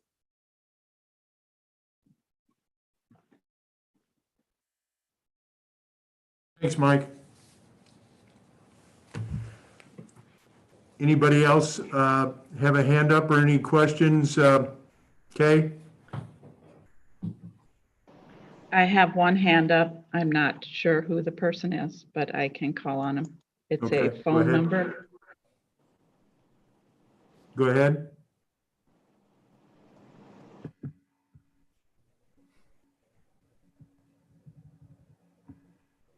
Are you there? Are Can you hear me? speaking? Yes. Yes, Are you we can. Yep. Hey, this is the property owner, Inder Dillon. So kind of going back what Lloyd said, I am already an existing business owner in the Highland Park area. I've been there for 6 years. So when, this lot is an eyesore that's just been sitting there for, years now. And I have been at the Park Fair Mall as a small business owner since then. And, I have met with the neighborhood associations and the neighbors to kind of go through all of my due diligence that needed to be done to make sure that the neighbors are okay and on board with it, with the idea. And, a lot of neighbors did ask me, why aren't you opening something else? And, there was an idea of a coffee shop, and I did approach, some franchise for it, and they just they don't seem to think that this type of investment is worth for the lot that it's in and the building that's in. And so as we met through with the neighborhood association and the neighbors around it, we did reach an agreement to open up a convenience store, liquor store there. And the issue at hand was when we met with the city before I purchased this property back in September, I wanted to make sure that I got everyone on board and not just push something through as I got the conditional use permit. I'm going to make this building not what it is right now. It's over $400,000 that I'm investing in as it is. That's not even including the real estate that I have purchased it for. And over that, it's another extra $100,000 that, we kind of have to go through to get the building up to code. And, I want the building to look nice. As a neighborhood business owner that I've been in Highland Park for over 6 years, as you go down east on Euclid and you kind of go towards there is, I believe it's just an empty warehouse that's just sitting there. No one wants to touch it because there's just a lot of money that's, you have to invest in these things to bring them up to code. I'm fine with investing money, but at the end of the day, I can't put a monetary value on how much money I'm going to actually lose by this, this entrance being closed off. But one thing I would say is that the council kind of take a second look at it and kind of think it as, there's few members on the board that are business owners. It seems like, that a customer that is coming from the west side has no entrance to that, and they're just going to keep going down till they find another store. So I want this property to be, prosper. There's been numerous attempts, as new owners come in, they can't make it work. But, I've been here in Highland. I opened up and renovated a property on 28th and Grand, that ConocoPhillips stations that no one wanted to touch. There's a tenant in there that's been there for now 2.5 years, 3, and the site looks nice, the city looks nice. So that's kind of what I wanted to kind of say, that yes, this was a denial from the planning and zoning, but I think if we can take a second consideration to kind of take a look at it and see what I'm doing with the lot, how much money I'm investing in it. It's just not that I got my conditional use permit and, we opened up an open sign and open for business. We're going to redo this entire building. We're going to do this entire lot. That's going to be completely new. And in those, as we got the conditional use permit issued to us, there are some things that we've worked out with the city of Des Moines, and our hours are not like a typical liquor store hours where, they close at 2. We're closing at 11. We're opening up at 8. And there's no signage that's going to be up there that's going to, where each window is just plastered with liquor signs. It's not going to be that. And we have submitted elevations and pictures on how this building will actually look. And I think this would be a benefit to the neighborhood rather than hurt it. Thank you. This is Lloyd, and I'd like to just add to what Ender said and explain that while technically this is a liquor store, the reason for the expansion and adding all that additional space was to make it look and feel like, for all practical matters, a convenience store.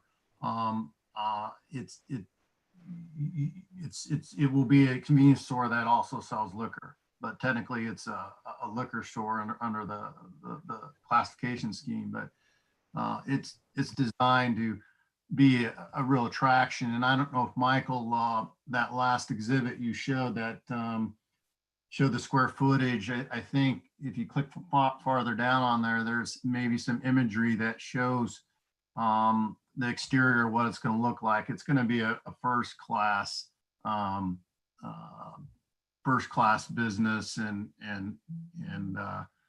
working with Bishop Engineering on it. We feel real good about the finished product. And again, the issue is, again, when we did our pre-application meeting last year, we had no indication that we were going to lose both those entrances on Euclid. We knew we'd lose the one closer to Wright Street, but we were not anticipating that at that time that we were going to lose this other site. And it's just a shame, is because of a deadline. If we'd known, we would have went ahead and tried to get this through last year before the zoning changes took place. But we really think this location, it's a hardship that I really question whether you're going to find a developer or someone to come in that's going to put this much money in that site if they only have an entrance off of Wright Street. Thank you. And I don't know if Michael from Bishop Engineering, if you're on the call, if you wanted to add anything. Is that Michael Waller? Yes. Okay. All right, Michael, you're on.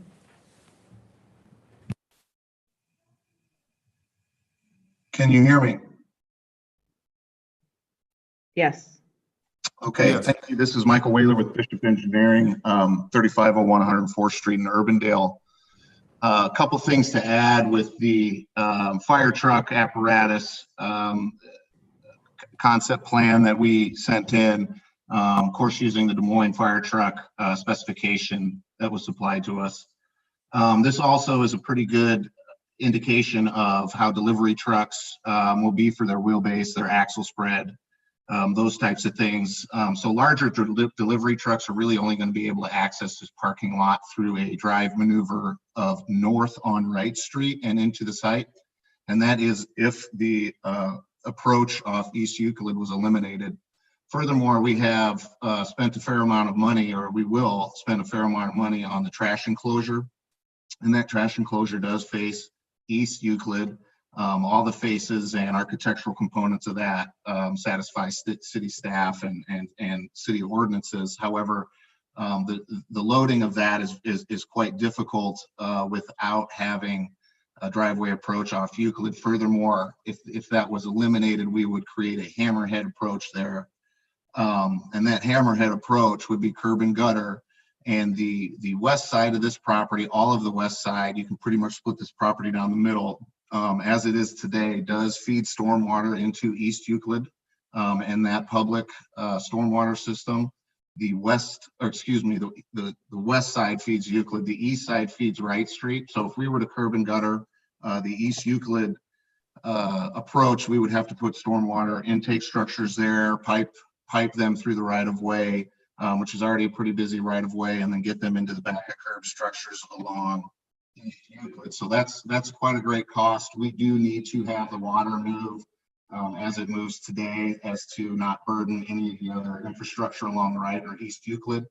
So this manner with the two approaches allows us access off of East Euclid Street, as well as stormwater to be overland flow as it is today, and maneuverability just for any delivery trucks that come in. As you can see, it's tight.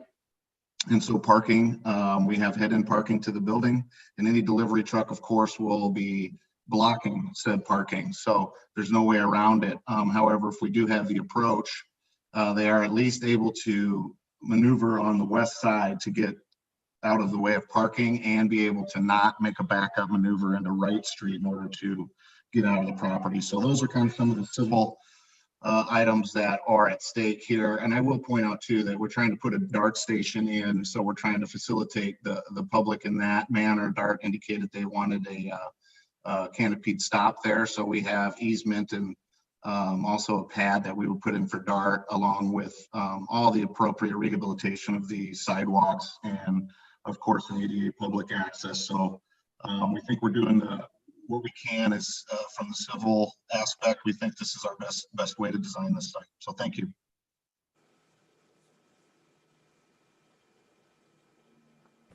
Okay, do we have any other speakers? No, we don't, Your Honor. Okay.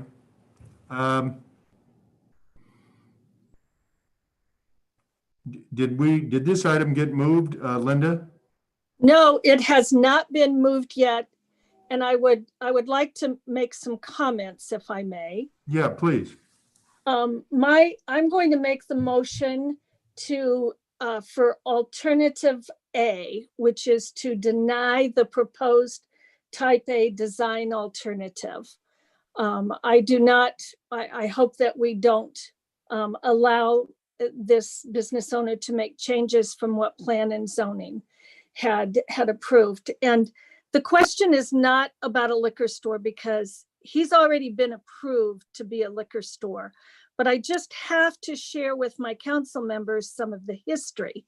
And I have listened to the meetings. I was in the neighborhood meeting when it was presented that this was going to be a convenience store. And it was going to have milk and bread, and it would be a nice little neighborhood grocery store. But when it went before Board of Adjustment and Plan and Zoning, it was for a 100% liquor store. Convenience store was never mentioned. And I believe at one point, one of the members said, wait a minute, I thought it was a convenience store. And it was like, well, we might have some nuts or some popcorn or some mixers. That is hardly a convenience store. Those are items that you pick up when you're picking up your liquor and your alcohol. And so the neighborhood did not come to the hearing because they thought it was a convenience store. And then it went back through Plan and Zoning again, because he was approved for the original site building, but then he came back and he wanted to expand it. And you'll see it's probably twice the size of what of what he ever mentioned to the neighborhood it being. And now we have a fairly large size liquor store. And I've gone back, I've listened to the plan and zoning meeting several times. And he says, well, it's because of the coolers and he needs things. But let's remember, this is a 100% liquor store, not a convenience store. The property has been mowed one time this summer, and that was only after the weed commissioner was contacted. And I know that the owner has had some contact with one of the neighbors that lives around there, because he told that neighbor, well, you know, it's a piece of junk now anyway, so I'm not going to worry about it. That's always bothersome when I hear people say, well, you know, it's already a bad place, so, I'm not going to worry about it. Well, the neighbors worry about it, and we want a nice looking place. And when you only mow one time of the entire summer, that's bothersome. There was a homeless camp that was set up behind it. I know that the city was notified of that, but I have an email that one of the neighbors nearby sent him, and he said, I'm going to let the police take care of it. I'm going to let the police, take care of the vagrants and anybody that's loitering. Well, I think our police are pretty busy that they shouldn't be a private security company for this person that wants to have a 100% liquor store. So with that, my motion is still for alternative A, which is to deny the proposed type A design alternative.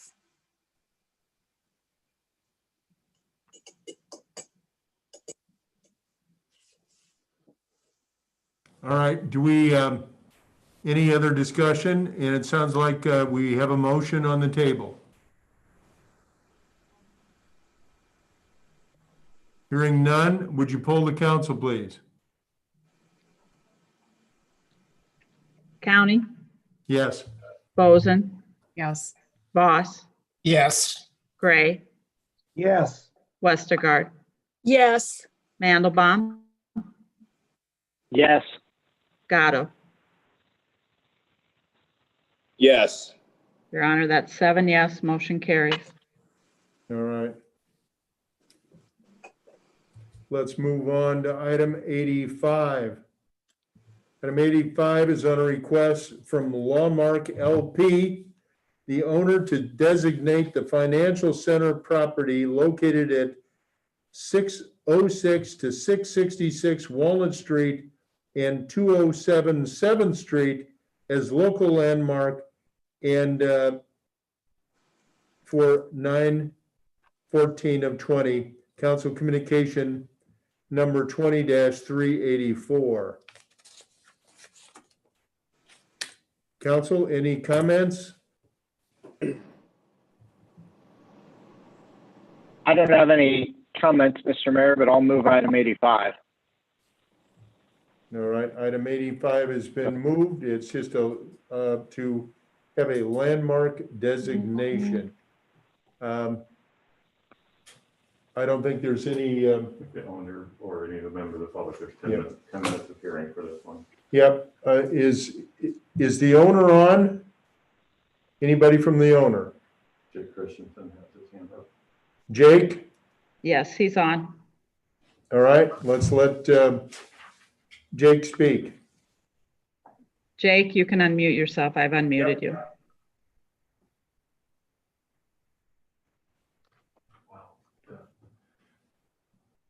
Jake, you can unmute yourself. I've unmuted you. Okay, There can you you hear go. me now? Yes, thank you. Apologize for the technical difficulty. I will be brief in respect of the long agenda. The definition of meeting landmark status means that you have association with events that made biggest impact and significant patterns in our history. And the financial center embodies that by being the tallest building developed, tallest office building developed after the Equitable building, and was the most significant private office investment in the 1970s and set the stage for what we enjoy as our skyline now. So with that, I would take any questions, but there's a 50-page term paper on how important it is to our history, but I won't read that to you right now. Thank you, Jake. Anybody have any questions for Jake? Thank you. Let's open it up and see if it sounds like maybe there's one member of the public that would like to speak here. Jennifer James was the person who put together the nomination. Okay. Is she on? Yes, she is. Jennifer, Jennifer, you would you should like be to able speak? to.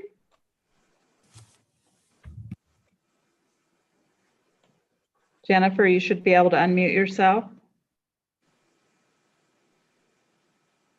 There you go. Are you there, Jennifer?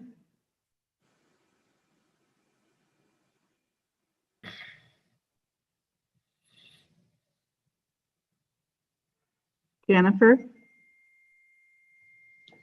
She must be having difficulty. She's unmuted and should be able to speak.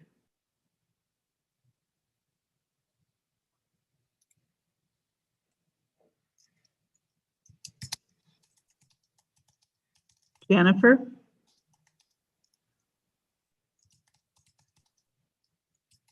I do know if she's using a headset and it's not fully plugged into the laptop she's working on, that may be causing difficulties.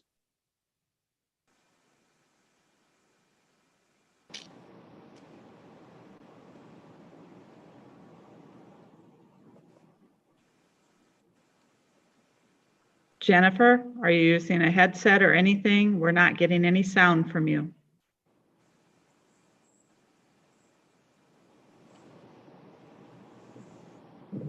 Kay, I think that the important piece is we think about the financial center and its importance in the downtown skyline that Jake pointed out. I think that what we're looking at here is the designation, and for all of us to recall it and remember that as a significant thing in the skyline that was put up in the 70s. And I know that Jennifer probably did an awful lot of the groundwork to get it prepared to do it. We've got a motion on the table. Okay, County? Yes. Boson? Yes. Boss? Yes. Gray? Yes. Westergaard? Yes. Mandelbaum? Yes. Gatto? Yes.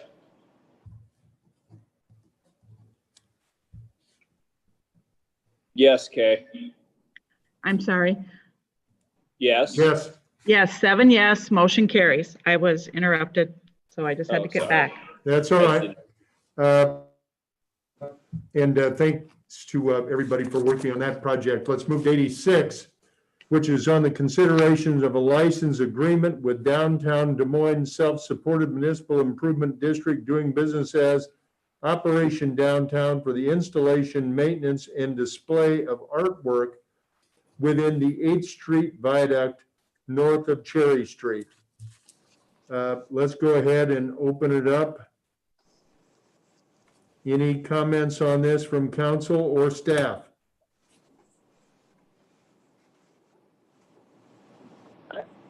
I don't have any comment, Mr. Mayor, but I'm happy to move item 86.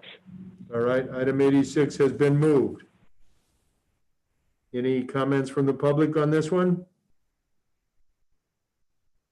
No, there's no hands. All right, pull the council, please. County? Yes. Boson? Yes. Boss? Yes. Gray? Yes. Westergaard? Yes. Mandelbaum? Yes. Gatto? Yes. Your Honor, that's 7 yes, motion carries. Item 87, which is on police traffic unit parking lot at 1300 Scott Avenue.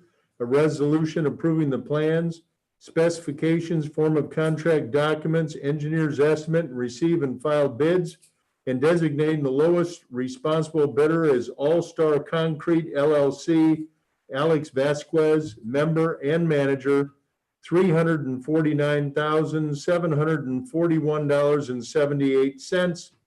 Council Communication number 20-404. A is approving the contract and bond and permission to sublet. Let's go ahead and open it up. Council, any comments on this one? The police traffic unit parking lot at 1300 Scott Avenue. Mr. Mayor, I hear none. I'll move 87 and 87A. All right, 87 and 87A has been moved. Any hands up, any comments on this? There are none, Your Honor. All right, poll the council, please. Oh, no, you've got one. Okay. There's County, one. they put Yes. their hands up after the call for the vote. Okay. County, Yes. Boson, Yes. Boss, Yes. Gray, Yes. Westergaard, Whoops, yes. Mandelbaum, Yes. Gatto. Yes. Your Honor, that's 7 yes, motion carries. Thank you. Item 88 is on the Municipal Service Center, Phase 2, a resolution approving the plans and specifications, form of contract documents, and the engineer's estimate, receive and file bids, and designating the lowest responsible bidder as Kester Construction Company, Inc. Paul Kester is the president. $44,930,979. Council Communication number 20-404. A is approving the contract and bond and permission to sublet. Let's go ahead and open this up. Council, any comments on this one? Well, this is Westergaard, and I do have a couple of questions if this is appropriate. Fire away. Okay, and I know that there have been lots of emails that have gone back and forth, and we had lots of questions, and engineering was very great in giving us answers. We may not have liked the answers, but they did provide us answers. But it just is concerning to me that we're going to spend $44 million, probably more than that, because we'll probably make it through the energy efficient guidelines that we'll add on. So it's probably closer to a $46 million project. And the contractor, they filled out their post-bid questionnaire. We've got that, but my concern is that the general contractor can hire a subcontractor. Then that subcontractor can go and hire people. And I'm just concerned as to how many craft people will actually be working on this project. And I just want to make sure, I would like for us to be able to make sure that they have abided by all of the OSHA training, the rules that they're paying into workers' compensation, that all of the rules are being followed. So it seems like that is a little bit out of our hands, and I don't know if we can go back and work on that questionnaire or if that is truly just something the state has to do. But it just seems to me for $44 million, we have a lot of questions and we don't know who's going to actually be building this building. So those are my comments.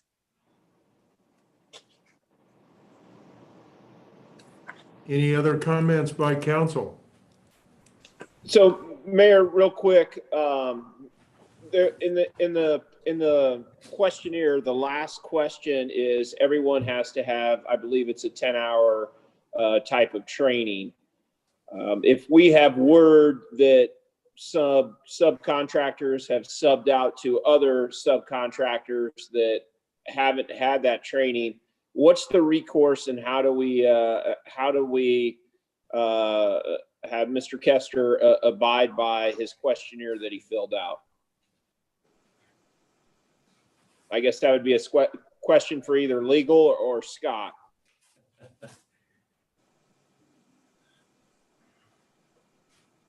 Scott? Can we even probably have conversations with the contractor? I would start with making sure that the contractor is fully aware of that requirement. Well, he filled out the questionnaire and checked yes that all of his subcontractors are have all of that training. So right then and there, that tells me he's aware of it. So what's the next recourse? Well, actually, I meant that he's aware of a subcontractor that's not following through would be the first step. Okay. And then at that point, we'd bring in our legal to discuss how that gets rectified, frankly. Okay. I've got a feeling that there's like Linda said, there's subcontractors, and then there's subcontractors and we had the answers to the question, that are subbing out other portions of this job to other subcontractors. So I've got a feeling that not all of them have the proper training for quality and safety that we're looking for. I know the state has tied our hands tremendously with this questionnaire and the ability to wiggle any with this unless there's federal dollars in there. And there's not in this project. Otherwise, they would all be paid Davis-Bacon wages, which would have made this much easier. It would have been a little bit more expensive, but we would have made sure that we had the proper training and quality to build this. It is under bid tremendously from the engineering estimate. Who makes the determination of alternates? Are we doing that now? Do we vote on that now, or is that already included in the bid? The alternative A of the solar. Is that part of the motion, or how does that work? That would be part of the motion to accept the alternates now. Okay. With the recommendation. Well, I would move 88 and 88A with the alternative. I know we build the parking garage with the solar in there.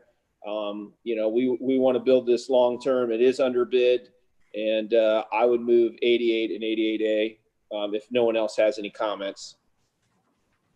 Now, Joe, I think that's a good plan to put the solar in there, but I'm still going to vote no, simply because I'm concerned about some of the subcontractors on there.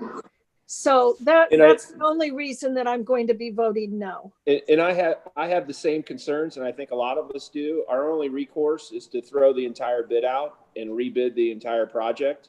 I understand that. And as we rebid the entire project, who knows if we're going to be able to save $7 million off the engineering numbers like we did this time. I agree with you 100%, and I want to be able to do more, but I think the next project, and there is another project or two coming up that are buildings, and I've spoken with the city manager, and I would like to see federal dollars, whether it be $1 in there or what, to make sure that we do have Davis-Bacon wages being paid to everyone, and we're able to hold their feet to the fire. But everyone should know that and Mr. Kester should know, if he has subs and different subs in there that don't have the training, we will be watching and we will be looking for that, and hopefully we don't have any problems. All right, let's see if we have some folks with their hands up. Mayor, we've had Carl's hand up for quite a while. Okay, Carl, go ahead. Well, thank you, Mayor Coney. So one part of the responses from engineering is in regard to how workers are paid. And the response is city staff do not have methods to monitor or enforce how workers are paid. So if someone catches wind of a subcontractor who's not paying employees on the books, that collecting workers' comp and other things, how would that get processed? What happens next?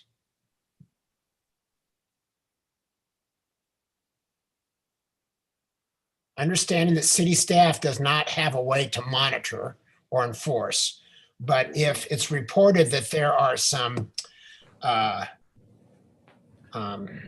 day laborers, there we go, Okay. that are on the job, Can I quick comment on this? what happens? Yeah, Councilman, actually what you're talking about there are issues with Department of Labor. So we would contact them and the contractor in question, obviously Kester, and put those parties together because they would be the enforcement arm on that. Oh, okay. Scott, would we shut down the job at that point until we had a ruling from the Department of Labor, or how would that work? I would be asking with legal's assistance that the contractor not have those subcontractors working, not necessarily shutting down the project, but okay, those that are in question, I'd be asking. There's also the potential withholding of funds to make sure that Yeah. everything's been paid appropriately. I was going to say and then the payments that go to the contractor are in arrears after showing performance. So those would be subject to be held as well. Okay. All right, Kay, are there some hands up? There are 3. All right, let's go ahead with those 3. Felicia? Yep, I'm here. Okay, you're on. Hi, my name is Felicia Hilton. I live at 815 Euclid Avenue. I'm participating on behalf of the North Central States Regional Council of Carpenters. We have about 1,200 members in Local 106 that covers Des Moines, and we do have concerns mainly about the subcontracted labor and the practice of the GCs. If a GC is to police themselves, which is what it looks like the state and local government have to allow them to do, but if they are to police themselves, that is our biggest concern, is that the GC has a subcontractor and then that subcontractor subs it out, and they sub it out to what we refer to as labor brokers, which pretty much bring folks in to do the project labor that don't have the OSHA training, that are being paid off the books, cash, 1099. And so they're not having workers' comp, they don't have any unemployment insurance, they're not having payroll taxes, state or federal taxes taken out. And there are a number of legitimate contractors, union and non-union, that do all these things, that pay workers' comp, unemployment insurance, payroll taxes, and federal and state taxes. And so when you have this system that there is a bid and the GC bids it, and then the GC subs out to the second tier subs, and those subs sub out, and those subs sub out, and possibly again we run into that. And so what we're asking is just those questions. And if the city will know every aspect and every detail of the project and the specs, including the type of bushes and trees and window pane thickness, building material, we would expect that a publicly owned building be covered. 2 minutes, we're up.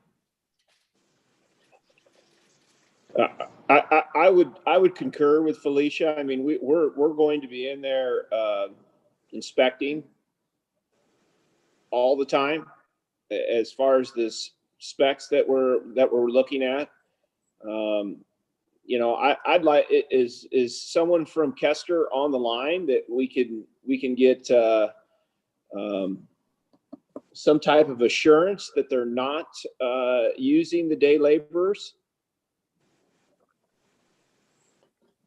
Well, and I agree with what Joe is asking for and what Felicia's asked for and the issues Linda has raised as well. I mean, those commitments were made in the post-bid questionnaire. And, you know, this is really the most significant project that we've had come up since we adopted that policy. So I'm interested in the council working on the accountability and translating the quality assurance into reality, particularly with some of these subs. And, you know, I don't want to see payroll tax fraud. I don't want to see some of these practices with subs who are unsafe and not sufficiently trained being brought into projects. So I would like us to look at ways that we can actually make our post-bid quality assurance sick, and that we should be figuring out the maximum that we can do to ensure that. And it'd be nice to have someone, as Joe said, someone from Kester to come and get on the phone and affirm those commitments, and that they'll work with us particularly to address some of these practices.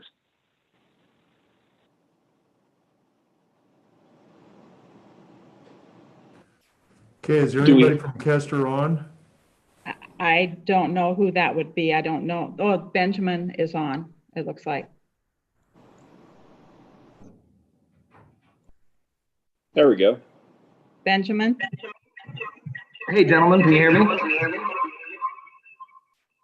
Little bit of an echo. Oh, sorry, I had on my phone as well. You can probably need to turn one off or. Can you hear me now? I apologize. Okay, there you go. Yes. So, yeah, members of the council, I can 100% assure you our practices are in line with everything that's been discussed here. We write into our contracts and ensure all our subcontractors, particularly on a job of this size, are not subbing to secondary contractors. We've diligently reviewed every detail of this job, and I think the bids reflect certainly that, you know, given a reputable contractor like Hanson and the other companies that have bid this project, it should be noted that we were $100,000 low on 45 million to Hanson, and the other numbers are right in line.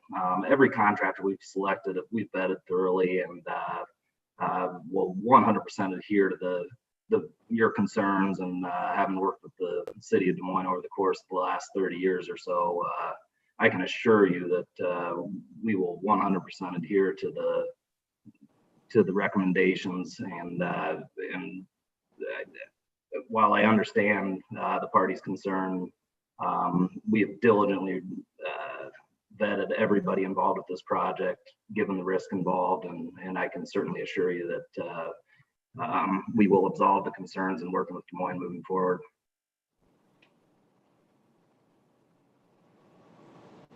Thank you for your comments. We have another speaker. We have two left. Okay. And then it looks like one of the council members. All right, let's get the two that are left and then the council member. Indira? Hear me? Are you speaking in regard to the MSC phase 2? I think this is a really important issue, and I think that it's important that it's discussed. And in regards to that, I think it's important that public has the opportunity to speak on these sorts of things. I've heard from multiple people that they've been muted, and that when you were asking if there's anyone from the public, they were being muted at that time and having their hand put down. I would also like to mention that it's extremely confusing when you tell us that we're going to be considered disruptive if we raise our hand at a certain time, but then if we raise our hand too late, we're not allowed to speak. So on the last issue, when people are trying to raise their hand, but you said, well, the vote had already been called for, people weren't raising their hand because they didn't want to be considered disruptive, but they still wanted to speak. So we're really not sure when that's happening. Jared, do you have anything to say on this project, Yes, the Municipal Service Center? It's about being able to speak at council meetings, and if people are going to speak on this issue, they need to be able to. I'm just saying that's really important that you guys make it clear when we should raise our hands so that we can speak on things that are important like this, and that people aren't being silenced and things like this, because this is what we're here for, council meetings. Your Honor. As the public. Yeah. There was only on the zoning issues that we made that separation on the two. The others are not. We would like all comments to be pertinent to this issue. So we've got another speaker, I think.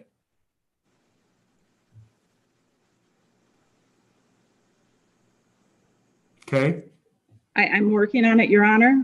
Okay, thank you. Ham?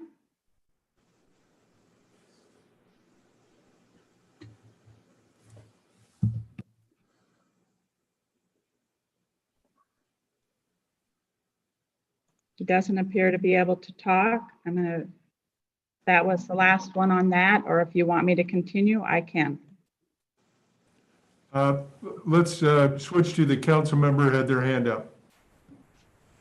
That would be Westergaard. And I appreciate what Joe and Josh and others have said, and Carl and Ben from Kester. I just want to make sure before we vote on this that I understand. I don't know that he answered the question that they would not use labor brokers. And I think what he was saying is that they would make sure that every subcontractor that they hire is using their employees that are craft labor people, and they're not going to be hiring through a labor broker that would just bring in somebody else. Do we have that assurance? And are others concerned with that, council members? Yeah, I think we all have those concerns. Maybe Mr. Kester can address that for us.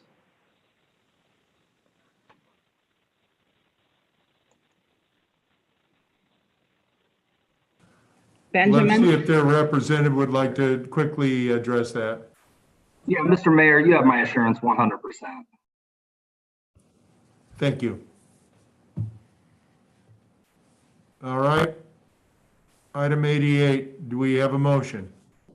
I already moved it. We already moved it. All right. Poll the council, please. County? Yes. Boson? Yes. Voss? Yes. Gray? Yes. Westergaard? Yes. Mandelbaum? Yes. Gatto? Yes. Your Honor, that's 7 yes. Motion carries. Thank you. That completes the hearing items. Let's note that we finished it at 6:46. That takes us back to item 72, ordinances first consideration. This is amending chapter 114 in the Municipal Code regarding traffic regulation changes as follows. This is council communication number 20-407. A proposed code change to match field conditions on the north side of Pleasant Street from 9th Street to 10th Street. B, a proposed code change to match the field conditions on the south side of Locust Street from 2nd Avenue to the Des Moines River Bridge. C is a code correction. This is 9th Street between Shawnee Avenue and Aurora Avenue. D is a parking restriction, Westwood Drive between 56th Street and the cul-de-sac to the east. And E is a one-way restriction to Carpenter Avenue between 9th Street and 13th Street. Any comments by council on this? Yeah, Mr. Mayor, if I could, I'd like to make a few comments pertaining to item D. I've heard from a large number of residents on Westwood Drive about concern, actually not just Westwood Drive, some residents who are also on 56th Street who would be impacted by the limitations of parking on Westwood. It's a dead-end cul-de-sac, and the proposal, I think, is a bit too strict in terms of the amount of parking that is being removed. So I'd like to propose an amendment to item D to eliminate the following change, where it says Westwood Drive on the south side from a point 365 feet east of 56th Street to a point 215 feet west thereof, no parking anytime. So what that's designed to do, I know there was some concern. We're going to get back to the standardized no parking at corners to allow for visibility for cars turning on and off of Westwood. But that's the only piece of additional no parking, just that first 50 feet from 56 in. And then the rest, we're not going to have a no parking restriction is the intent of the amendment. So I wanted to say that up front, and that maybe addresses a number of the neighbors who've been listening in, hopefully addresses some of their concern. And I think that's a reasonable way to address this. I think staff is, I talked with engineering, and I think they're okay with that change. And with that, I'd be happy to move the broader item. You want to waive the other readings? Yeah, I'd be happy to waive the other readings, assuming we have this change right. Okay.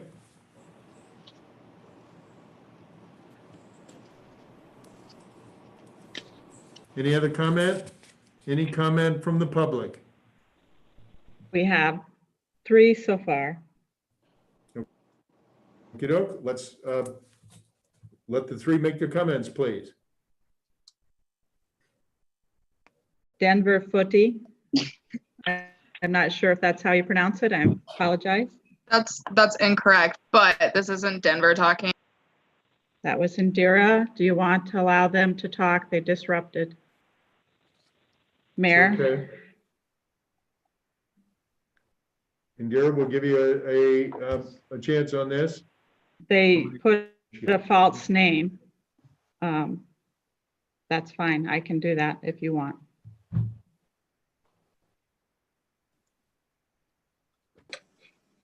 Please give your name and address, please. My name is Miranda. I've been trying to speak. She was the one that was disabled for not following the rules earlier. Okay, let's go to the next one.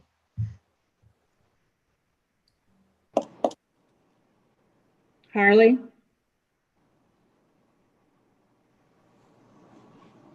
Hello? Yes. Hello? Hi, yeah, sorry, Linda muted me after I unmuted. Apologies for that. I have a question about the one-way restriction on 11th Street to 13th Street, knowing that there's a lot of cars and residential about that space. And also I have concerns because I think Miranda actually was muted because of an outdated Zoom earlier, not for violating some sort of city council rule. Okay, your question about the one-way restriction on Carpenter between 11th and 13th? Yeah, is that instating a one-way restriction or is that changing a one-way restriction?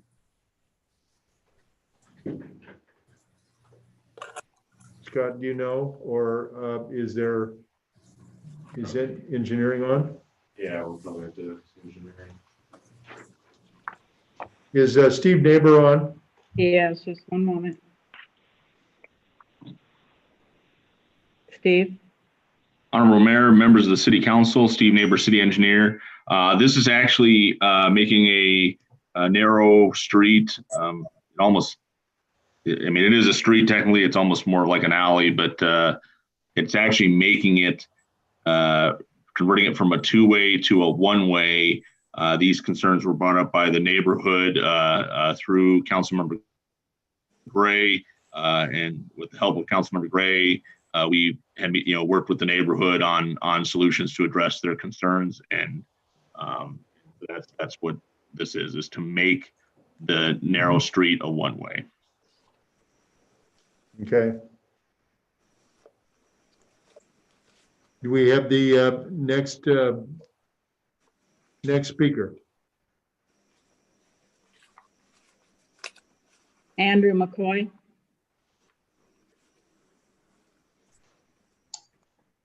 Andrew? Can you hear me? Yes, we can. Okay.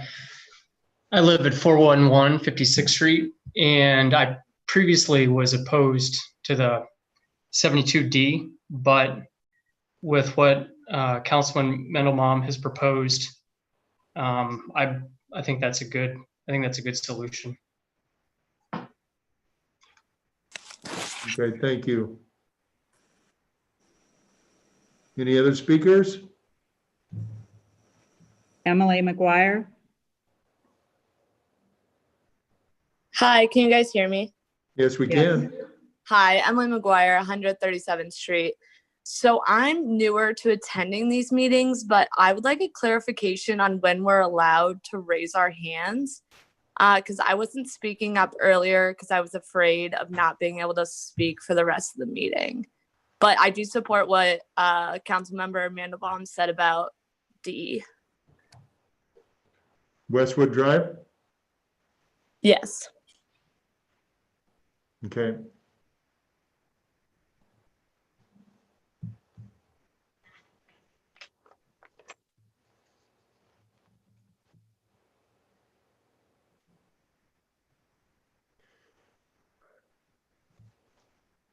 Rather than go over everything, I'll just hit that the zoning items are the ones that we have parties of interest.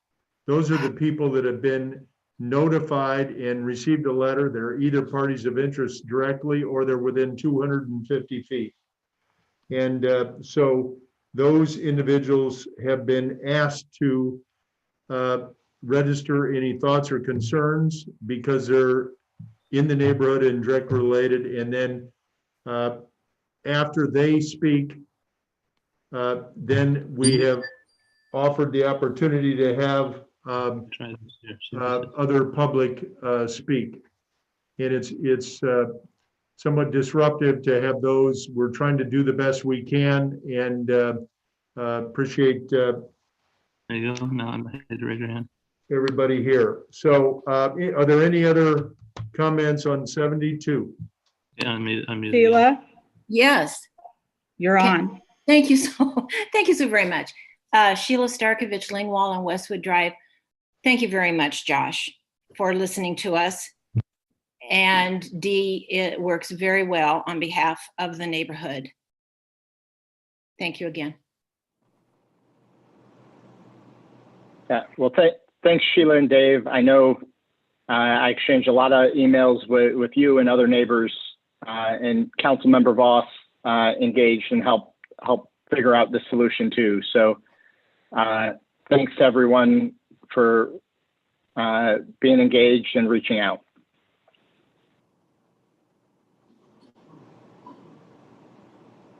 All right. Any other speakers? There are 3 that haven't spoken. Okay.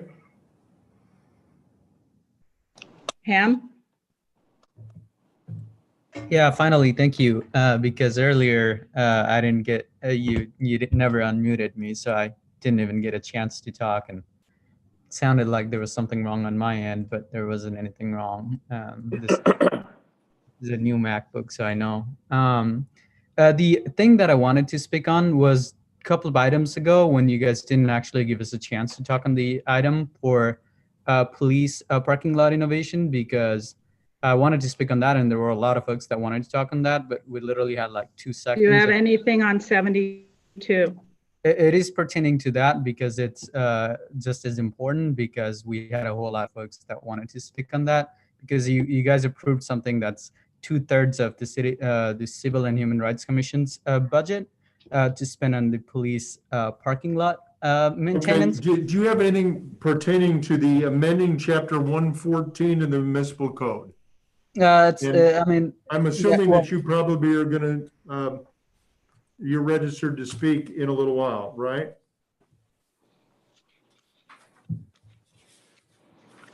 I've moved on. Michaela?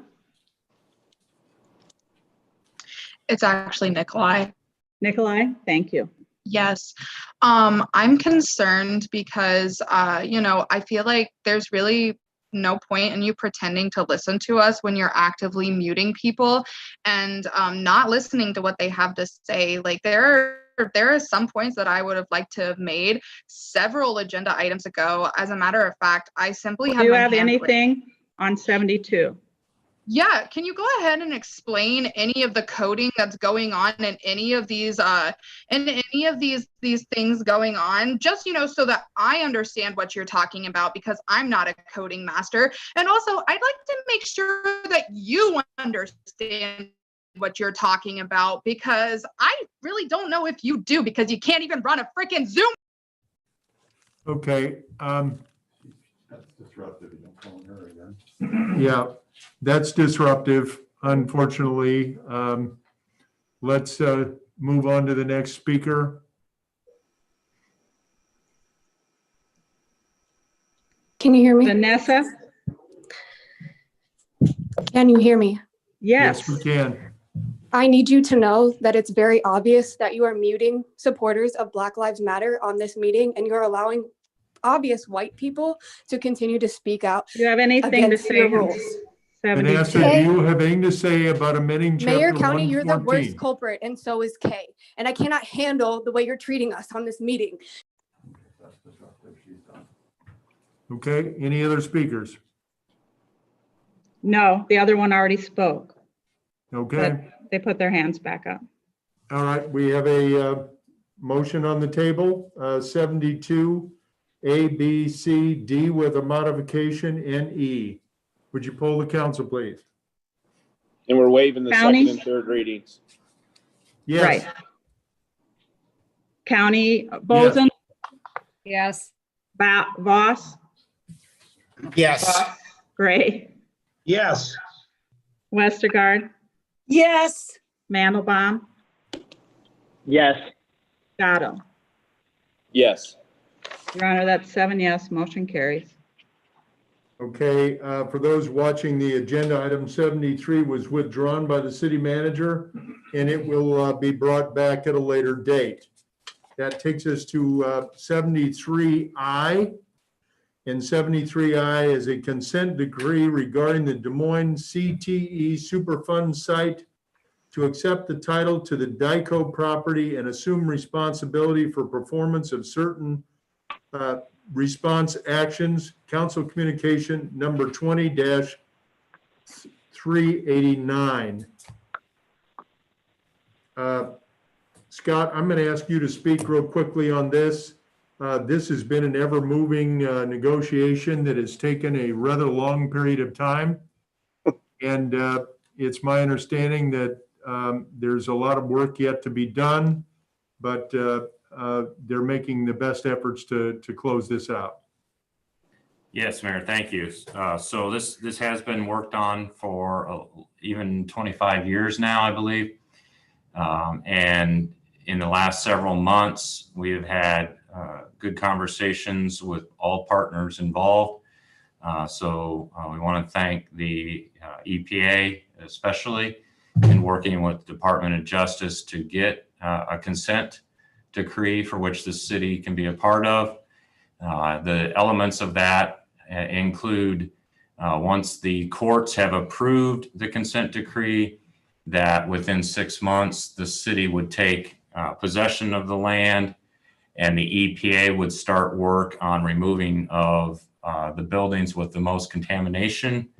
They would also move the what's called pump and treat facility off to one side with new equipment, and they would remediate the pond as well. That will leave 2 buildings for the city to remove on site, and then the site would be completely cleared of structures other than the pump and treat that would remain. This is a great success for the city in having that partnership in place, and look forward to removing this blight on a very important corridor, by the way, with over 16,000 daily trips immediately adjacent to that site. All right, thanks for the update, Scott. Any questions from council on the consent that has come upon us pretty quickly here after a number of delays for a number of years? Anybody? Could we get a motion? Seeing none, Mr. Mayor, I move item 73I. I want to thank the staff and all of the work that's been done to get this site cleaned up and get it back into better use for our community. So appreciate the work that's gone into this. It's an important step forward and will be good for that whole area south of downtown. So thanks to staff for all the work, and glad to see this moving forward. All right. Any other comments by council? Any comments from the public? We have 2, Your Honor. Okay, let's have the first one. Jacob? Yeah, hi. I just wanted to go, I'm sorry. What's your name? Go ahead. My name is Jacob. Can I help you? Thank you. Yeah, I'd like to comment on how this is actually an illegal meeting, and I would be really impressed and interested to see what the ACLU would think of your tactics and your habits. So, you know, this is not germane to the issue. Would you like to speak about the Superfund site?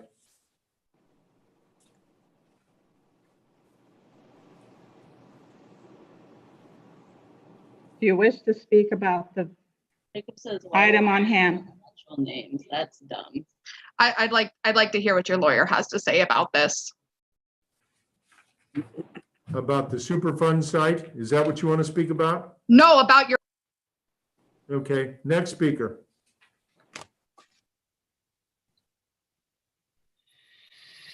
William? I want to speak specifically about this site in relation to the unhoused population in Des Moines. That a lot of people, like Des Moines is experiencing housing crisis right now, and a lot of people who don't have housing wind up living sometimes in tents in this area, sometimes on this site, but particularly all around this area. So I would like to see the city council take some really strong action to ensure that any housing that is developed on this site or around this site is affordable. And I would also like to see the city take action to end the violent evictions of people who are camping on city property, particularly this site. People are living there, they have no notice. The police come and they throw all their belongings in the trash and tell them to move along. And I think that's deplorable. So I think the city should really think about what they're doing there and try to, you know, behave like human beings. And then I also want to add that Joe Gatto is a racist. Thanks. All right, any other comments on the Superfund site?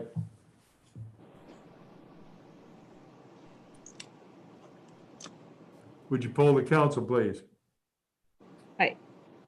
Did you want to stop? There were 3 more. Okay, now no, there's more. Go ahead. I didn't know we had any more hands up. Go ahead. It takes me a little bit to get to. I apologize. Let's hold it to the 3 more. So we'll let these last 3. Go ahead. Next speaker. Laura Fetter. Hello, this is Laura.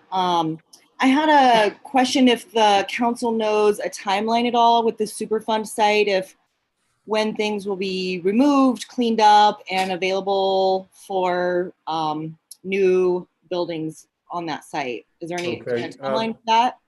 Thank you. Mr. Manager, do you want to make a quick comment on that? Yeah, so the next step is the consent decree to be approved by the courts. We don't know when exactly that will occur, but after that point, within 6 months, the city would take possession and you'd start to see the cleanup occur.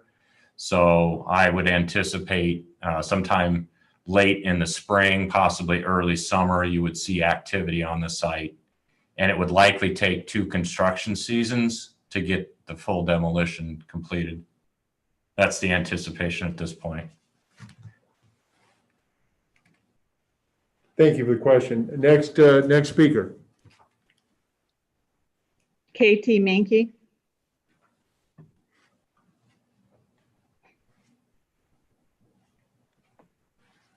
Unmute yourself, please. Okay, can you hear me? Yes.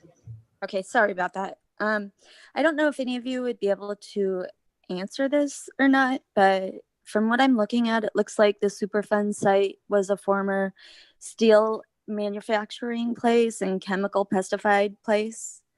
And so I was just kind of wondering about what harm that can cause the environment as they're digging into it, if it can go into the water, something like that. You could speak a little bit on that.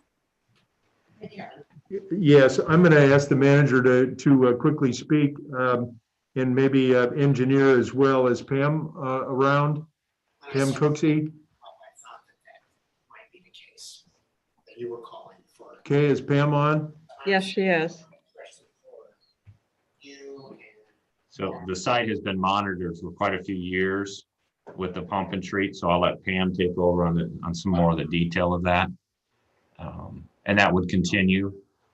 And then there's been quite a bit of monitoring on the site for the soil as well. Pam, you're on. Hi, this is Pam Cooksey, Assistant City Manager. The site has lots of constraints that go with it. We are not allowed to break the cap without having a plan with EPA of how we're going to do that.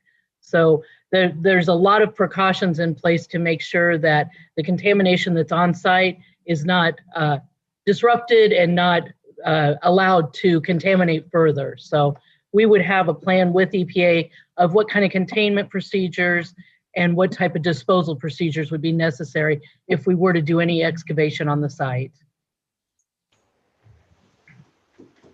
All right. Thanks, Pam. Next speaker. We were done on that one, is what you told me, the last one. Okay, You all want right, to keep- good. Let's go ahead and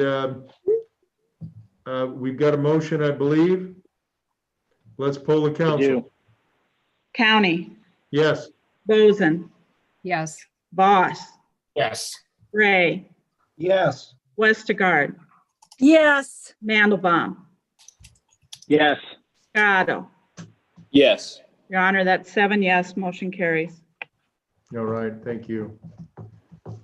Item 74, this isn't really an item for discussion. This is to announce the appointment of Nicholas Shaw as Finance Director and confirmation as the City Treasurer. Scott, do you want to make a quick comment on this?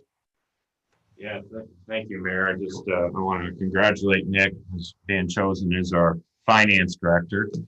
And along with those responsibilities come the Treasurer's responsibilities. So that's why this item is on for the council approval. Along with those duties, then also come the WRA Treasurer responsibilities as well. So there's a little bit of weight on Nick's shoulders, but I know he can take that. He's been our interim finance director for a while now. And prior to that, our assistant finance director coming out of Iowa City with experience and some other work experience even prior to that. So I have every confidence in Nick's abilities and look forward to working with him for a very long time here at the city. Thanks, Yeah. Scott, and congratulations, Nick. We will look forward to working with you. Could we get a motion? I'll move 74. And 74 has been moved. Congratulations, Nick. Please. Yep, please poll the council. County, Yes. Boson, yes. Boss, Yes. Gray, Yes. Westergaard, Yes. Mandelbaum, Yes. Gatto. Yes. Your Honor, that's 7 yes, motion carries. All right, the next item is 74I. Again, this is just announcing from Councilmember Boson, Chair of the City Personnel Committee, which is myself, Ms. Boson, and Mr. Voss, to consider and receive an approval of the City Council Personnel Committee's annual review and compensation review for the council's direct reports, and that would be the city manager, the city attorney, and the city clerk. Councilmember Boson, you want to make some comments here? I just want to say that we did the annual review and thank all the council members for participating. And this is a result of that review. And so I will move item 74-1. Okay, any other comments by council? If not, poll the council, please. County, Yes. Boson, Yes. Boss, Yes. Gray, Yes. Westergaard, Yes. Mandelbaum, Yes. Gatto. Yes. Your Honor, that's 7 yes, motion carries. All right. 74I was pulled, and A was placed on consent, and B and C were pulled. So it takes us to item 75. These are communications and reports and requests to speak on the following. Our first speaker this evening is Felicia Hilton, and regarding support for Councilmember Gatto and the Des Moines, in the city of Des Moines. Felicia. All right. Minutes. Can you hear me? Yeah, Felicia, everybody gets 2 minutes, so you're on. Okay. Well, Felicia Hilton, I'm an African-American woman. I live in Des Moines. I have a son, grandsons, and I just wanted to speak to Black Lives Matter and what is going on around the country and also in Des Moines. And first, I want to say that I do support Councilman Joe Gatto, and I do support the council because I've seen hostile city governments. And I'm not saying that the people that are upset with council at this time and how the police had treated them when they were protesting isn't important. But I do think that for us to really find a way to move forward, that the hostility towards council and the hostility towards the protesters has to somewhat calm down. And I think that, the police and the police union as a whole do have to address the issues that the Black community is trying to express right now. And the city council has taken a lot of heat, I believe, on behalf of the police, but I do think that it is up to the police to own something that is their issue. I'm not saying that the Des Moines police are the same as some of the incidents that have been happening, but I don't think the city needs to wait for that to happen in order for us to work with community and figure out what the police can do now. And I think that if the police or if you guys can really get the police to address the issues that are happening now before there is an incident, and I'm not saying there will be, but I think at the situation that we're in now, if there were to be an incident, it's a powder keg. And I don't think it's helpful. And I do believe that there is a way forward, but I don't think there's a way forward if it's the people against city council or the people, having to tolerate the situation of being tear gassed and those types of things by the police. But I do not believe that Joe Gatto is a racist or anybody else. Thank you. Government.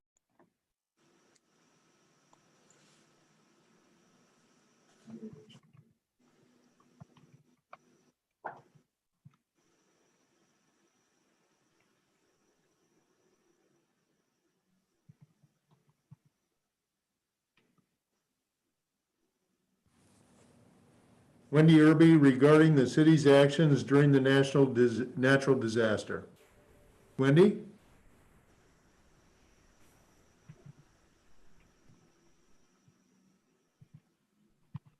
I don't see her. And I don't know if she's a telephone number.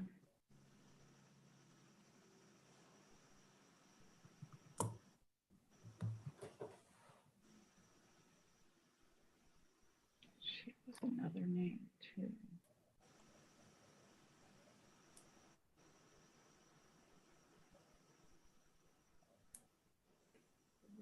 Okay, let's leave that open in case we can identify her, and let's move on to Adam Callahan regarding the concerns to recent council meetings.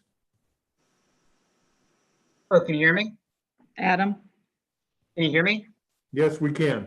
Okay. Yeah, first off, my name is Adam Callahan, not Callahan, just so you know. I live in downtown Des Moines, he, him pronouns, and I just want to say that Des Moines needs and deserves a city council that listens to its community. The current Des Moines City Council has shown that they're not only uninterested in community voices, but are actually antagonistic towards them. Felicia, right before me, was talking about the hostilities, and what we're seeing in meetings like this is before anybody even speaks, the council is already hostile towards us. And I don't think we can move forward in any way, shape, or form while council is hostile towards us. And also rule number 3 of Des Moines City Council Rules of Procedure states that meetings should be public. These meetings are clearly not public as people are being left out of them. Getting into more of the details. We've not had a city council meeting in over 20 days in the midst of a global pandemic and in the aftermath of a storm. It's unacceptable. And this is especially grotesque after city council held an emergency meeting to funnel unconditional $100,000 to police in a rush vote without public comment. To city council, police needing weapons is more of an emergency than a pandemic, police violence, or a storm. And that's really, really disappointing. Outside of council meetings, city council has allowed and encouraged police violence against nonviolent protesters. This has occurred various times. It was most clear when protesters took to the streets to march on city council and were met with a Bearcat military vehicle and riot police. They remained in the road and threatened protesters with arrests and weapons, using a sonic weapon in the process. This was to prevent a protest from marching near a city council member's business, which is a clear conflict of interest, where police are acting as private security first for a public official's private business. On top of the act itself, council made the situation worse by refusing to acknowledge it in the city council meeting that happened days later. We need an anti-racist city council that is open to listening to community members, and we don't have that right now.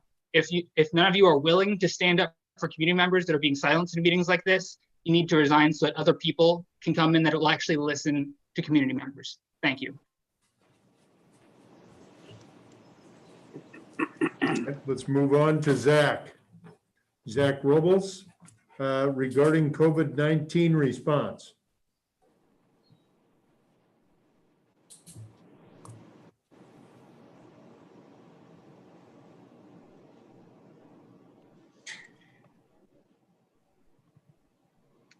Can we find Zach? I haven't been able to, no. No, he's not on there as his name, and I've Googled it both, or searched both directions, Zach and Robles. Okay, well, let's keep an eye out, and let's move on then to E, which is Matthew Gilbert, who's an attorney for Larry Mason Jr. regarding minority business in the East Village District. Matthew, are you on?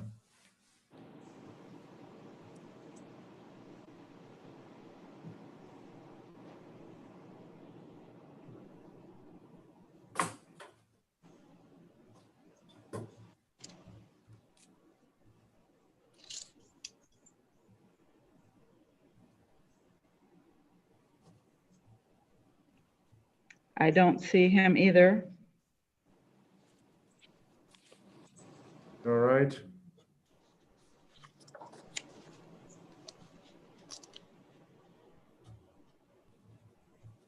Let's move on then. F is John Leonetti regarding the Des Moines Police Department. Is John on?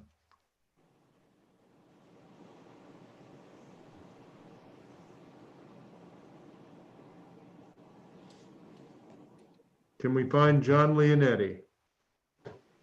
No, I have a John Reardon. Okay. Brenda McDonald. Yep, let's move on to Brenda.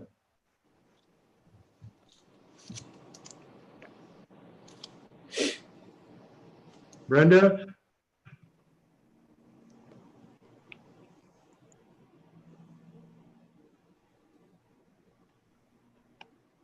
If you're if you're using a phone and you're one of these speakers, you have to hit *9 to raise your hand.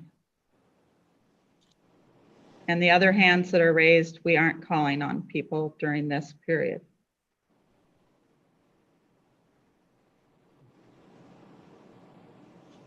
So, no. We're not having any luck. Nobody's here. Mark Ford.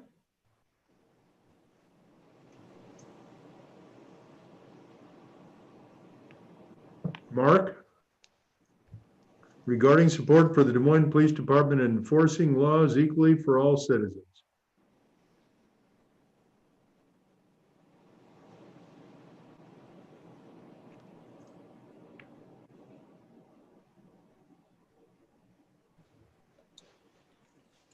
Not here, Your Honor. Okay. And Iris was a maybe. Well, let's see if she's there. See if she's here. Okay. All right, good. Iris Olivares, regarding relationship between police and community and ongoing interaction with people of color. Iris? Iris, you need to unmute yourself. Iris, are you there?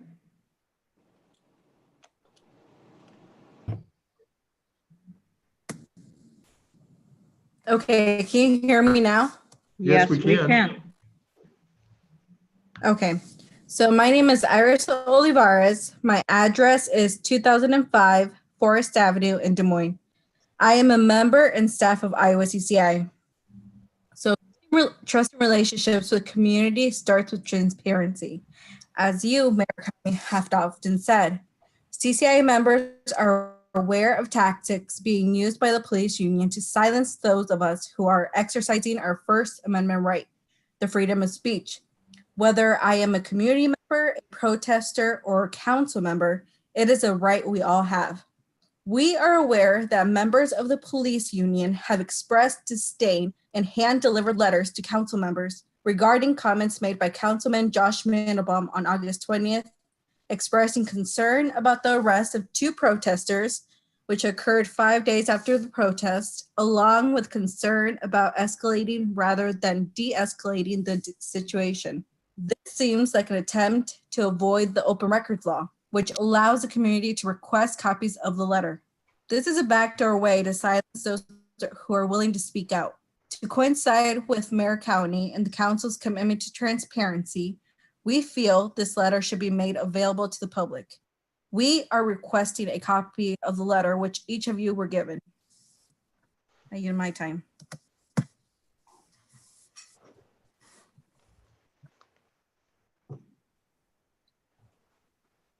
All right. Our next speaker is Bradford J. Titus regarding CCI racial profiling ordinance and ongoing City of Des Moines racial justice concerns. Is Bradford on? Yes. Okay. Good evening. Can you hear me? Yes, we can. My name is Brad Titus. I'm a long-time resident of Des Moines and a member of Iowa CCI. And I'm appalled by the lengths to which the Des Moines Police Department will go to suppress the voices of concerned citizens and even of council members by hand delivering letters to each of you to avoid being subject to the open records law. There needs to be accountability with Chief Wingert and with anyone who chooses to utilize bullying tactics to silence individuals.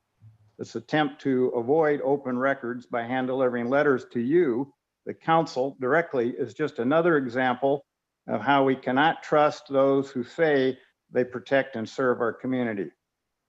I'm sure that you're all aware that upon a finding that the open records law has been violated, a court can issue an injunction punishable by civil contempt and assess a penalty against persons who participated in its violation in the amount not to exceed $2,500. My question to you tonight would be, what else are you hiding from us? What tactics will be used to avoid exposure? We want a copy of the letter that was provided to you from the police union regarding Josh Mandelbaum's comments. Thank you.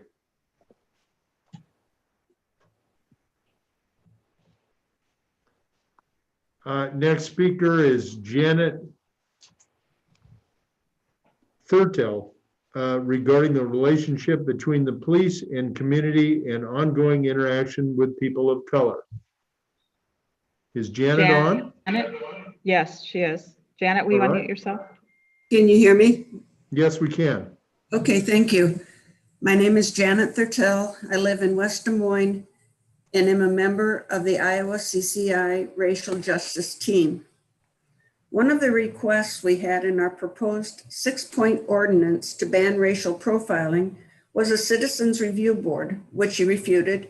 You provided every reason why the community did not need a citizen review board, but these behaviors by the DMPD illustrate why we absolutely do need a citizens review board. The police cannot be allowed to police themselves. We need accountability to the community. You as a city council are responsible for restoring the public faith and trust in the police in Des Moines. Confidence has been damaged as a result of police misconduct, such as racial profiling. If you want trust with the community, you can start by providing us the letter that was delivered to all of you regarding Councilman Mandelbaum's comments. Thank you. L was not used. M is Luke Bascom regarding defunding the police. Is Luke on? Yes. Okay.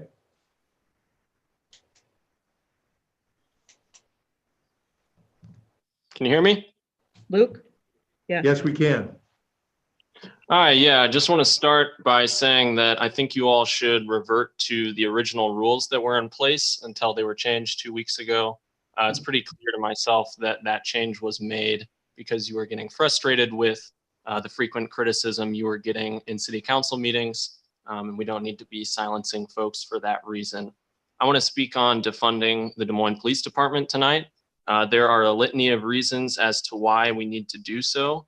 I know you all are aware of the well-documented cases of profiling and brutality that have happened on the hands of the Des Moines Police Department. I know this because you have authorized the payments to the victims of those cases that cost the city hundreds of thousands of dollars. It would be naive to think that these are isolated incidents and not part of a larger trend. For instance, Black folks are 7 times more likely to be arrested on marijuana charges in Iowa and 10 times more likely to be incarcerated than white folks.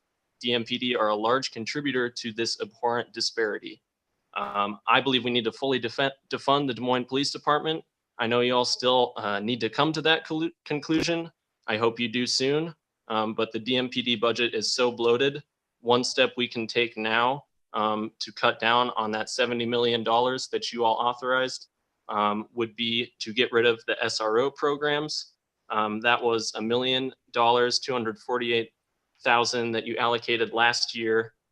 Given the disparities of arrests based on race that I mentioned, the SROs are really concerning to have in schools because they're only making schools unsafe and unwelcoming for Black students and for all students of color.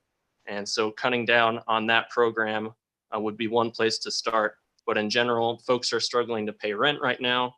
Our water continues to be extremely polluted, and we're giving $70 million to the Des Moines Police Department that is making our communities less safe and not acting as the supposed public safety department that they are supposed to be. So I think it's time to start taking those steps and to make a plan to defund the Des Moines Police Department. Thank you. Deborah Howell regarding the Des Moines Police Department.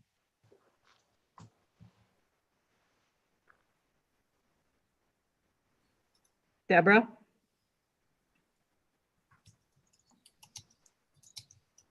Deborah, you're on.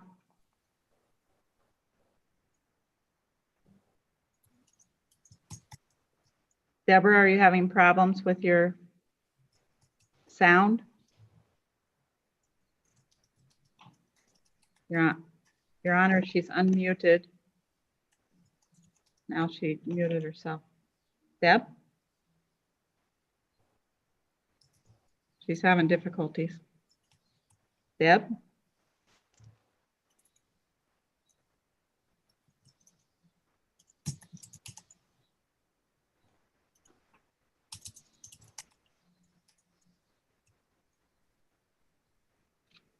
Deb? Your Honor, she's unmuted and has put her hand up and down a couple times, so she's not getting through.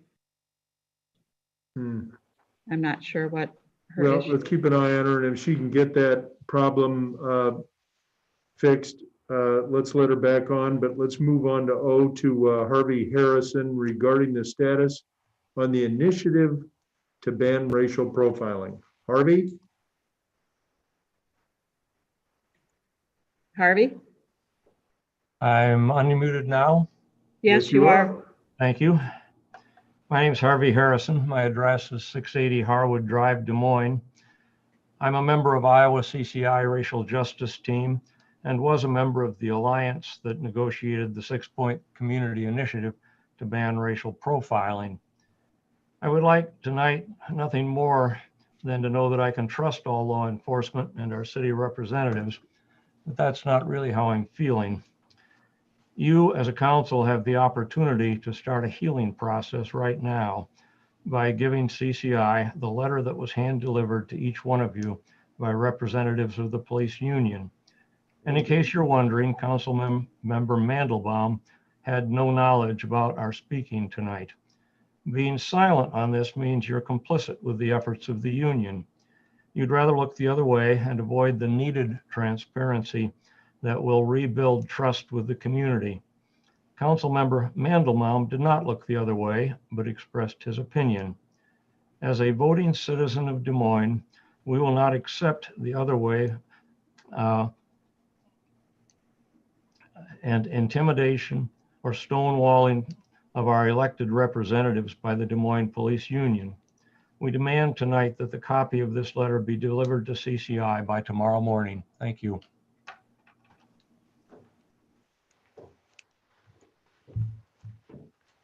All right, is Deborah still on, Kay? Yeah, I'll try her. Okay.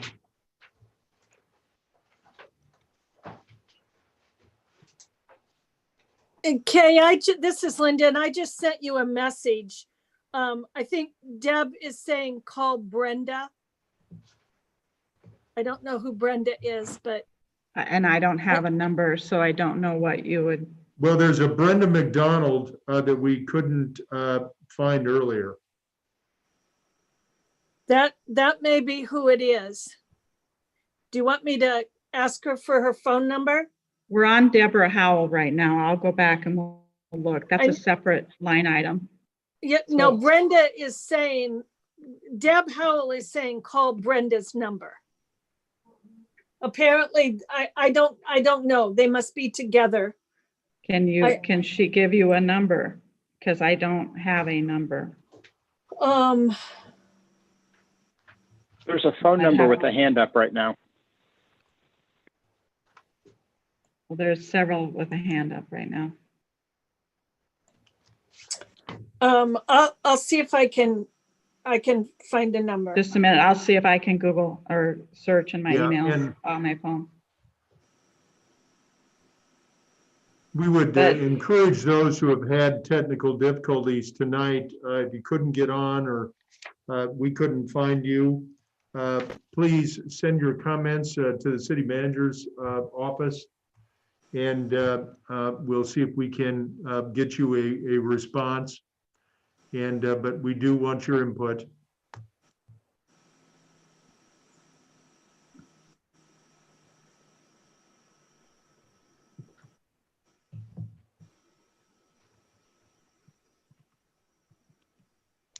Yeah, and I mean, I can't call her.